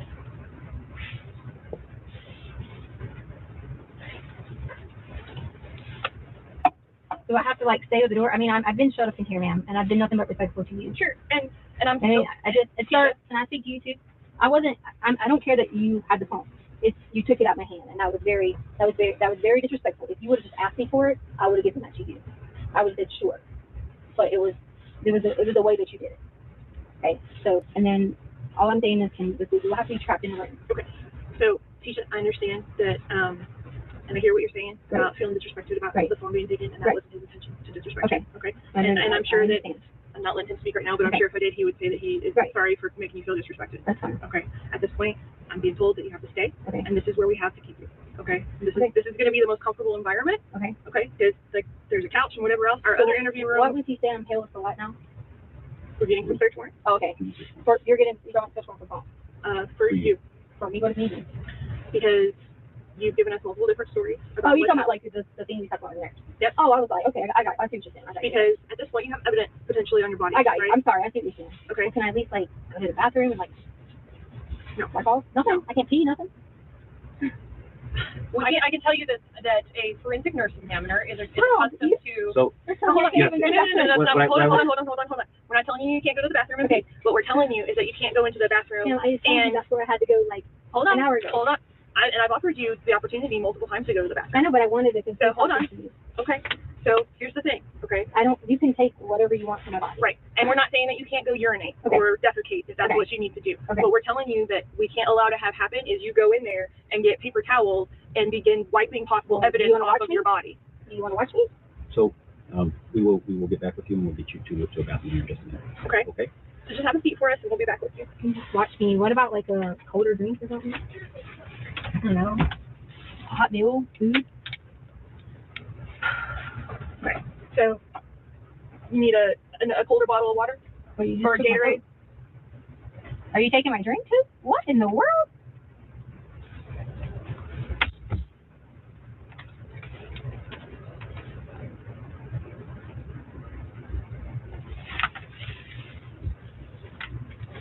Am I able to make a phone call? Can I make a phone call? Did you say I could use the phone? Yes. I told them to that's But you said I call him. we're not asking you a question.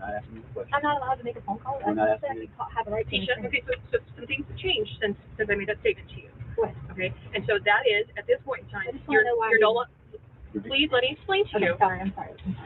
So some things have changed. Initially, you were free to leave, Right. and, you could stop answering questions Right. whenever you wish, et cetera, et cetera. Now, Okay. through the course of the investigation, we have reason to believe that you potentially have evidence on your body, and we're applying for a search warrant to So place that basically, evidence. that's what it was, because you You're want not to escort me there, and I free to leave. didn't want to be escorted into the process. Basically, I'm not stupid, I'm very educated. We know you are. We know Okay, you're very so educated. So, therefore- and if somebody who's very educated, we're trying to get you to cooperate with it. So we are going to apply for the search warrant. I know, I said, could you just take note of it? So here's the thing, because you've already said that you didn't want us to do that, now we have to go through the process of getting a search warrant because you've already declined that I option. understand, So it's gonna take a little bit longer, Okay. and right now I need you to have a seat on the couch. but I cannot call him back. Like, I can't call him. So right now you're being held for that. Okay.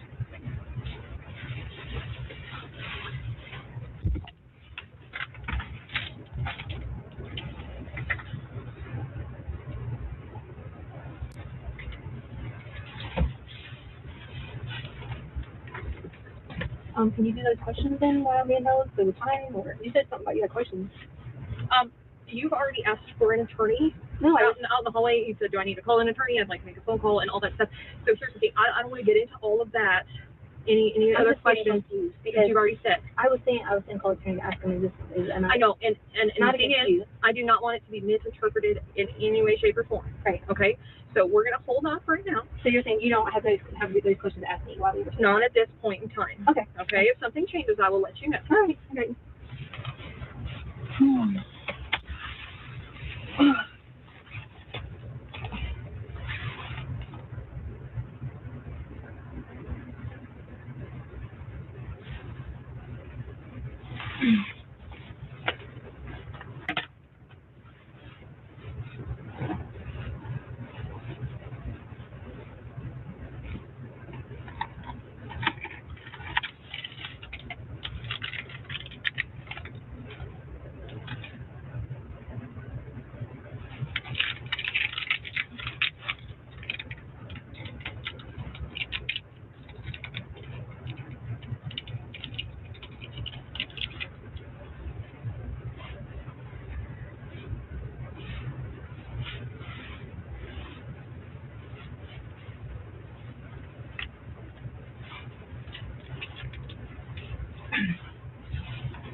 I just accidentally pee a little.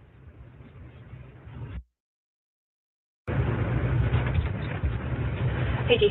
Okay, so we're gonna take you to the restroom. Okay, we're gonna stay in there. The stall door is gonna be closed where you have your privacy, but we need you not to wipe. Okay. And please don't flush the toilet, just so that we can verify that indeed you did not wipe, because what we're worried about is potential evidence of consequences. Okay. Okay. You can leave your things here because we're just coming right back into this room.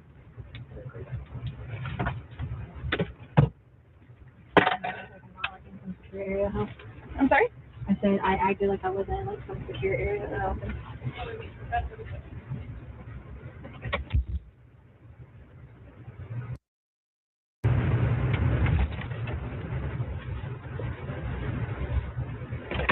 I guess I'll go to sleep. Can I sleep?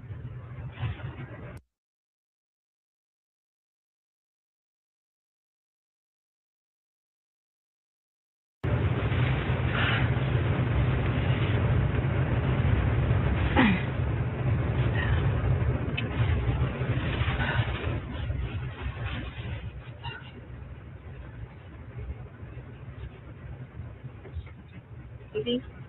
I have a really bad chest pain. Like right here. Okay. My chest. That's what Okay, sit down. We'll call for help. bad chest pain. I need to probably Okay. get out of the clothes in. Just sit in the couch. So you're telling me we can't get I'm telling you we're going to call for help right now, but I need you to sit down. I can't breathe. I'm just asking to be out so I can breathe. It's No. just tight and closed and I'm claustrophobic. You just need to sit down on the couch. It's really hurting, sir. Sit down on the couch. Sir, I can't breathe. I'm just asking you to open the door.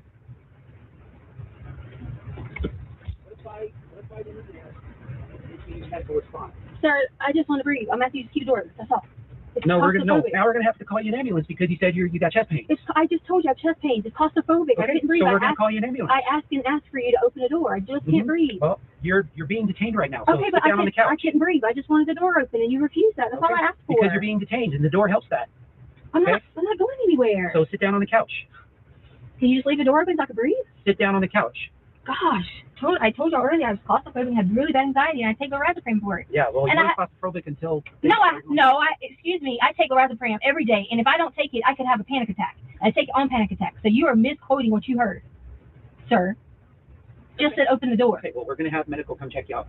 I mean, ridiculous. Right, you said you're having chest Yes, I just get, because the door's been closed. I haven't taken my anxiety medicine. I've taken it so many days in a row. Okay. So I'm having, You had told me, I don't ever take it except on panic attacks. okay, yeah, so you had told me earlier that you don't take it on a regular basis, I don't. but whenever, Panic attacks. And I are take you it the last few having, days. I feel like I am. That's why I kept asking you to open the door. So now this gentleman thinks that I'm being frustrated to deal with him when I asked several times just to open the door and let me get fresh air. That's all I asked you several times. okay. Would it be helpful, like, do you have your lorazepam No, I with don't. you? Is it in your car? No, Is it I at your don't. house? Or, That's why I asked her to open the door. like, do you want to see a medical personnel, or? I mean, I wanted the door open because I was having chest pains. That's all. Okay. So what I need very clearly from you right now is for you to tell me whether or not you feel like you are I having a feel like medical I am having emergency. a panic attack now. Okay. Do you feel like you're having a medical emergency that you need to be seen by a medical provider for? I mean, not probably at the moment, but I am having chest pains, and usually it's a panic attack alluring. Okay. I mean, I haven't taken it, so it's like taking me off of it because I couldn't get to it yesterday. I do. I've had general anxiety since I was 16. I'm sorry to hear that. Yeah. So I literally can't opened the be door and any asked fun. him, could I just open the door? That's all. And Okay. he started making accusations. Okay. Well, I'm sure that wasn't his intention. I'm That's sure he wasn't never his intending to. intention, but I didn't tell my interview. Have I came at you been disrespectful to you? No, and I hope that you don't feel like I've been disrespectful No, with you but either. that was very unprofessional, what you did. I don't think so. I told Okay. you we were gonna call medical. That's No, that's that's their not what you response said. to saying, That's not what you Okay. said, but no, okay. that's So- exactly what I said, and it's on recording. Okay, but that is not what you said. You started making up reasons why when I do have chest pains. Okay. Well, I believe that you have chest pains. So, like I said, if you would like medical attention, then we can get you medical attention. Is that what you want? Yes. Okay. Thank you. That's what he So- said he was getting. Okay. And he told me to sit back down and shut the I'll door. sit here with her if you want to. Thank go you. Just make leave the sure door. that That's all I'm medical asking. attention happens. Just want the door open. So we'll get somebody to come check you out. Do you have any kind of, other than the anxiety disorder, No, do you have any other medical conditions that we should be aware of? no, I'm just hungry and tired, and Okay. when I get like this, I panic attacks. Okay. So, I mean, I gave you a Hot Pocket earlier. Is there something else that I can get for you? Do you want a sandwich? Do you want, I have burrito, I have tamales, we have all kinds of stuff here. We can order something if there's something that you need to eat. What, you just got to tell me what it is. What would you like? I mean, obviously, I'm not going to buy lobster, but what would you like to eat? First, I would like to see, can they like help me with anxiety medicine? Do you need somebody to bring us your anxiety medicine? Like, I don't have anxiety medicine here. So yeah, no, I'm saying you said you could call a medical professional. Sure, I can call like an EMT. Like they're gonna call an EMT, Thank you. but they're not gonna be able to dispense medication to you. If you have a prescription, I mean, maybe your husband can bring it. We can get you your medication. You can self-administer what you already have prescribed to you. It's already swelling up right here. Huh? I said my throat is swelling now. When all I asked for was for the door to be opened. Okay, well it's open. I know, but he was very like rude about it. Just could I please read? That's all. Okay. Well, maybe you two, y'all's personalities don't click. Yeah, Sometimes that happens. But come on, I'm a human being. It's a door. I'm not going anywhere. It's a door. Just kind. Just in the door. That's all I ask. Okay. Well, it's open now, so we Yes, can I appreciate you. I'm just saying.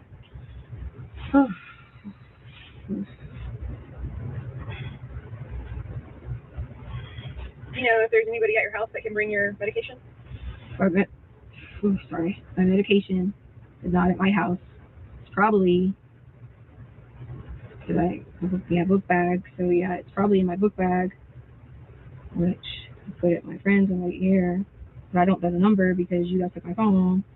So Well, if you want to tell us your passcode, we can get the number out of the phone if that's you what you guys want to do. already had the passcode because I told you plainly earlier when you were here about something. I said the code for, I think it's the same password we use for everything. No. I don't know what that passcode is. If you want me to get your friend's phone number out of your phone, if you want to give me the passcode, then I can do that. Okay, but you said medical. By the time my friend would get here, the medical people could already just. But they're not going to be able to dispense medication. Like the EMT is not going to be able to dispense medication. So I'm having chest pains, and you're just telling me I can't do nothing. No, that's not what I'm saying at all. I'm saying they're calling for medical personnel, but it's going to be an EMT. You're telling me your chest pains are anxiety related, and I'm trying to offer a valid solution to get you your prescribed medication for that issue. It's because I haven't taken it. So you just And I get that. I get that. Some paramedics on the way. Perfect. I'll be in the lobby bringing them up here, okay? Perfect. Thanks, Carl. claustrophobic. I just want air.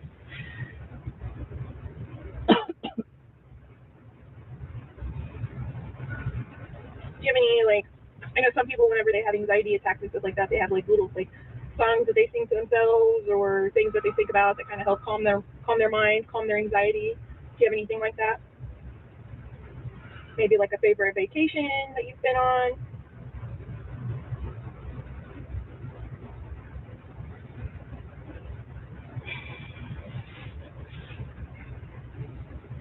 I'm trying.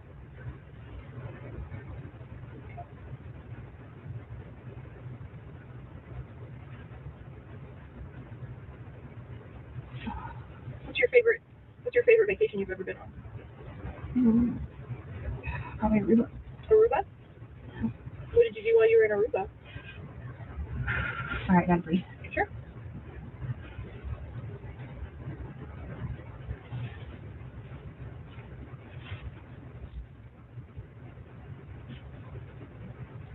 Just tightens like right here, you know.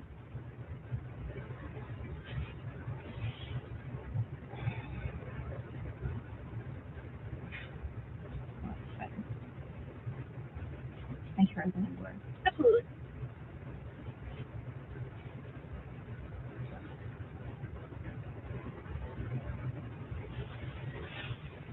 Ow. Now it's kind of spreading right here. Are they almost here? I've been standing here with you, so I don't have that answer.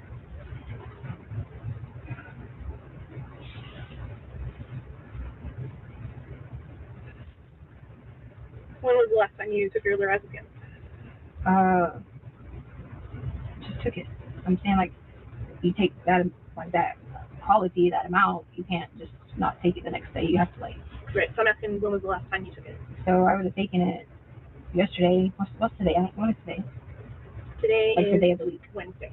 Yeah. So I didn't take it Tuesday or today. So.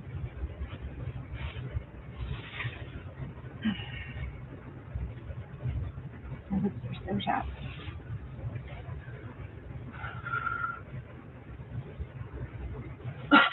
You said your favorite vacation was Aruba? Mm-hmm. Do you like to like scuba dive or snorkel or?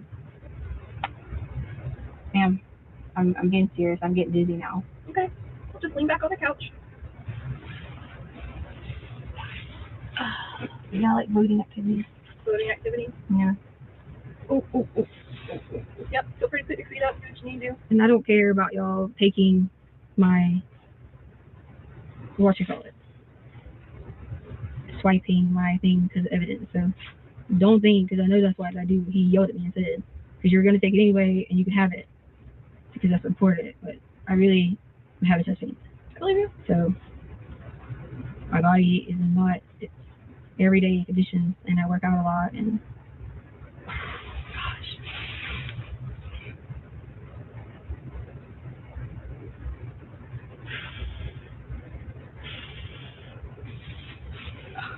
I can't believe laying down.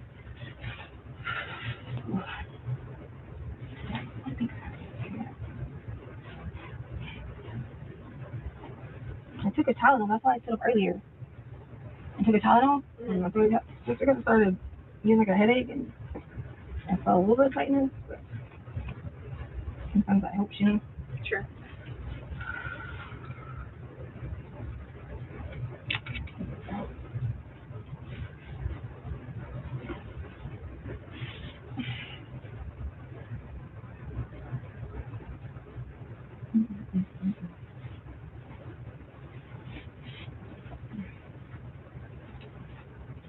I think my throat's kind of dry.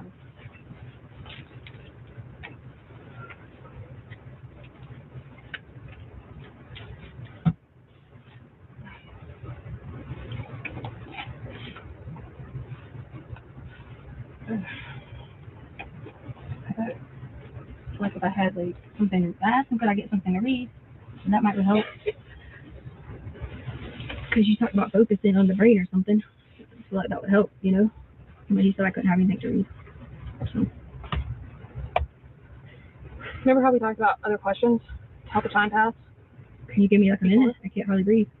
Okay. But I would most certainly do that for you. Okay. Are you okay listening to me? Is that okay? But you're gonna want me to answer right away, right? Well, you can take your time to answer. No, I want to answer you right away, so then that would trigger that. So it's gotta take just like 3 minutes or so. Sure, absolutely.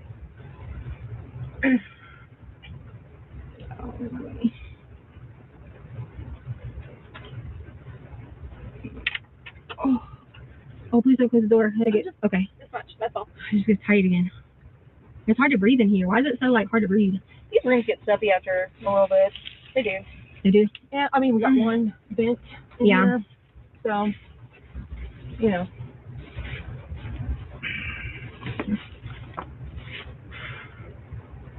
Where'd you get those shoes? These are old shoes. I haven't seen a pattern before. Yeah, they're old shoes. Oh. All Nike freaks are like that. Are they? Mm-hmm. Well, not that same pattern. Maybe the sole in that. No. If it's a 5.0, a different 5.0 is if it's the same one. But I don't ever really wear these. These are old. They're probably like a 2012 model. Maybe 14. Something like that. Yeah, I've had my Nikes forever. They last for a while. Oh. Are they coming? If I could just get some oxygen or something. Michael's coming. You know, sometimes if you sit forward, lean I forward, did. I couldn't breathe. still can't breathe. Mm-hmm. I heard you have a bit of anxiety. Is that right? Well, I guess really bad with my diet changes and like workout changes, and I can't breathe. So I asked that guy to open the door, and he told me no and shut it. And I was like, please. Is that light blinking out there? Yeah, it blinks. There. Here we are. That's all, sir. Thank you. Are you Letecia? Yes. Hi, I'm Kent. I'm a Hi. paramedic with the fire department.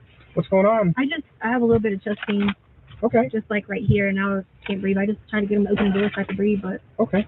he wouldn't. When did your chest pain start? Well, I didn't have I take lorazepam. So I don't know if it might be anxiety related, but Okay. I Arm out of his jacket, please. Do you have a history of anxiety? I had anxiety since I was like, since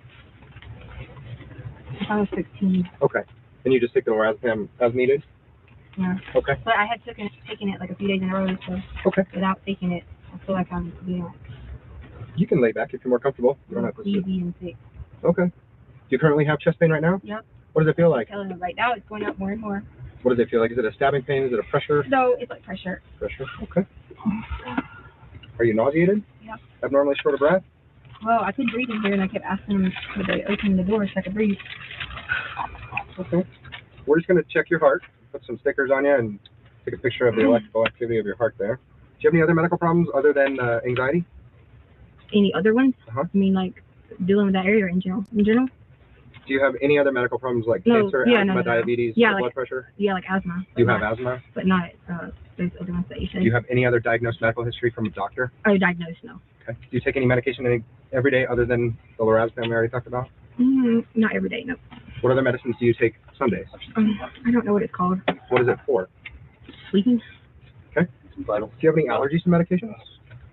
No. All right. What's your birthday? August? I have this one out here. How old are you, miss? How old are you? Oh, yeah, 35. No. 35? Ma'am, what's your date of birth? 35? What's that? 35. No, what's your date of birth? What day were you born? In what year? 35. Okay, we'll get it from the police. We're gonna put some more stickers on your chest just to take a good look at your heart, okay? Did I answer him wrong? I don't understand. I'm just asking what your birthday is. And you keep saying 35. Okay. I'm sorry? What day in August? Can you just go up? We're going to have to put some stickers right underneath your left breast here so we can take a look at your August heart. 4th. What year? Oh. 1983. 1983.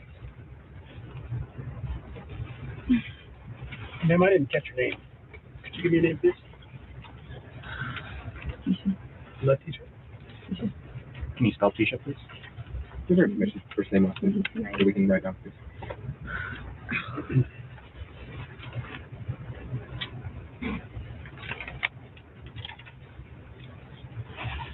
Then when's the last time you had problems with your anxiety? I have it every once in a while, like whenever I don't eat and don't enough like exercise and a different routine. Any drugs or alcohol today? Mhm. Huh? Yeah. What have you taken? Just then? Huh? Earlier before I went to the bathroom? I'm asking if you consume drugs or alcohol today. Oh no, yeah, like I don't know.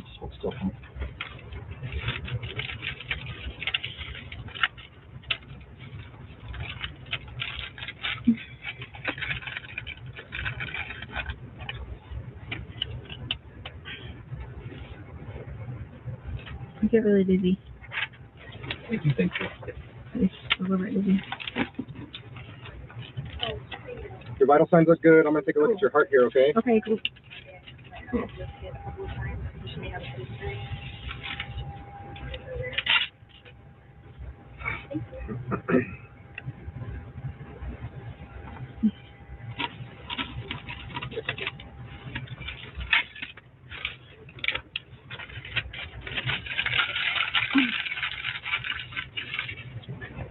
Can I sit up so I can breathe? Yeah, sit up, sure, make yourself comfortable. Do you want to turn your legs over here so you can sit down and lean against the back of the couch? Okay. You nauseous? Yeah, I'm dizzy. Have your phone on you still?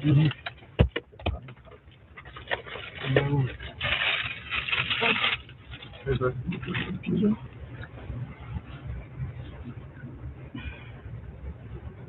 It's kind of going down to my stomach now.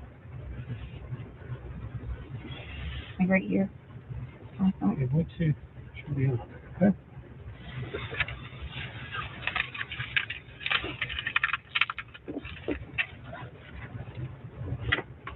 Oh.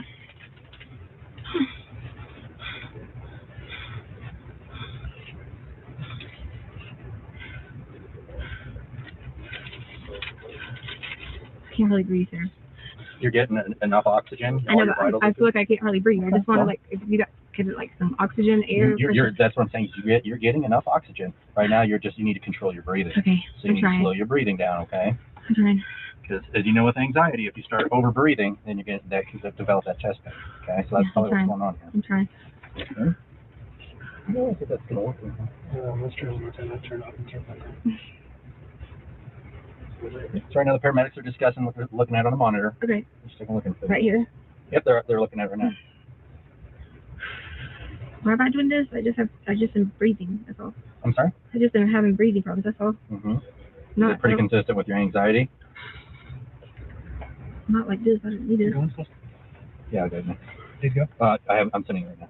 Ma'am, would you like to go to the hospital? Yes. Your heart looks good. Everything looks normal. Yes, I want. Okay, which hospital would you like to go to?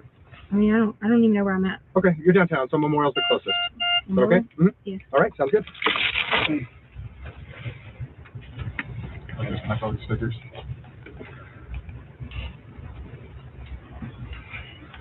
I think we're gonna have to do it when we get down to the. Ooh. I'm getting cold.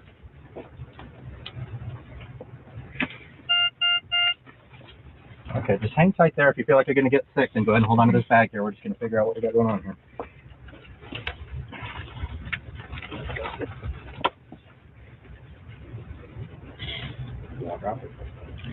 Yeah. Oh. All right, miss, let's go ahead and sit up. We're gonna walk out here to the stretcher. Get all your things. Are those your sunglasses? Yes. Just get your purse and your sunglasses. Can I put them in there? You doing? Mm-hmm. Doing all right. Can I hold that? Yep. You need to get stickers down. Stay right out there.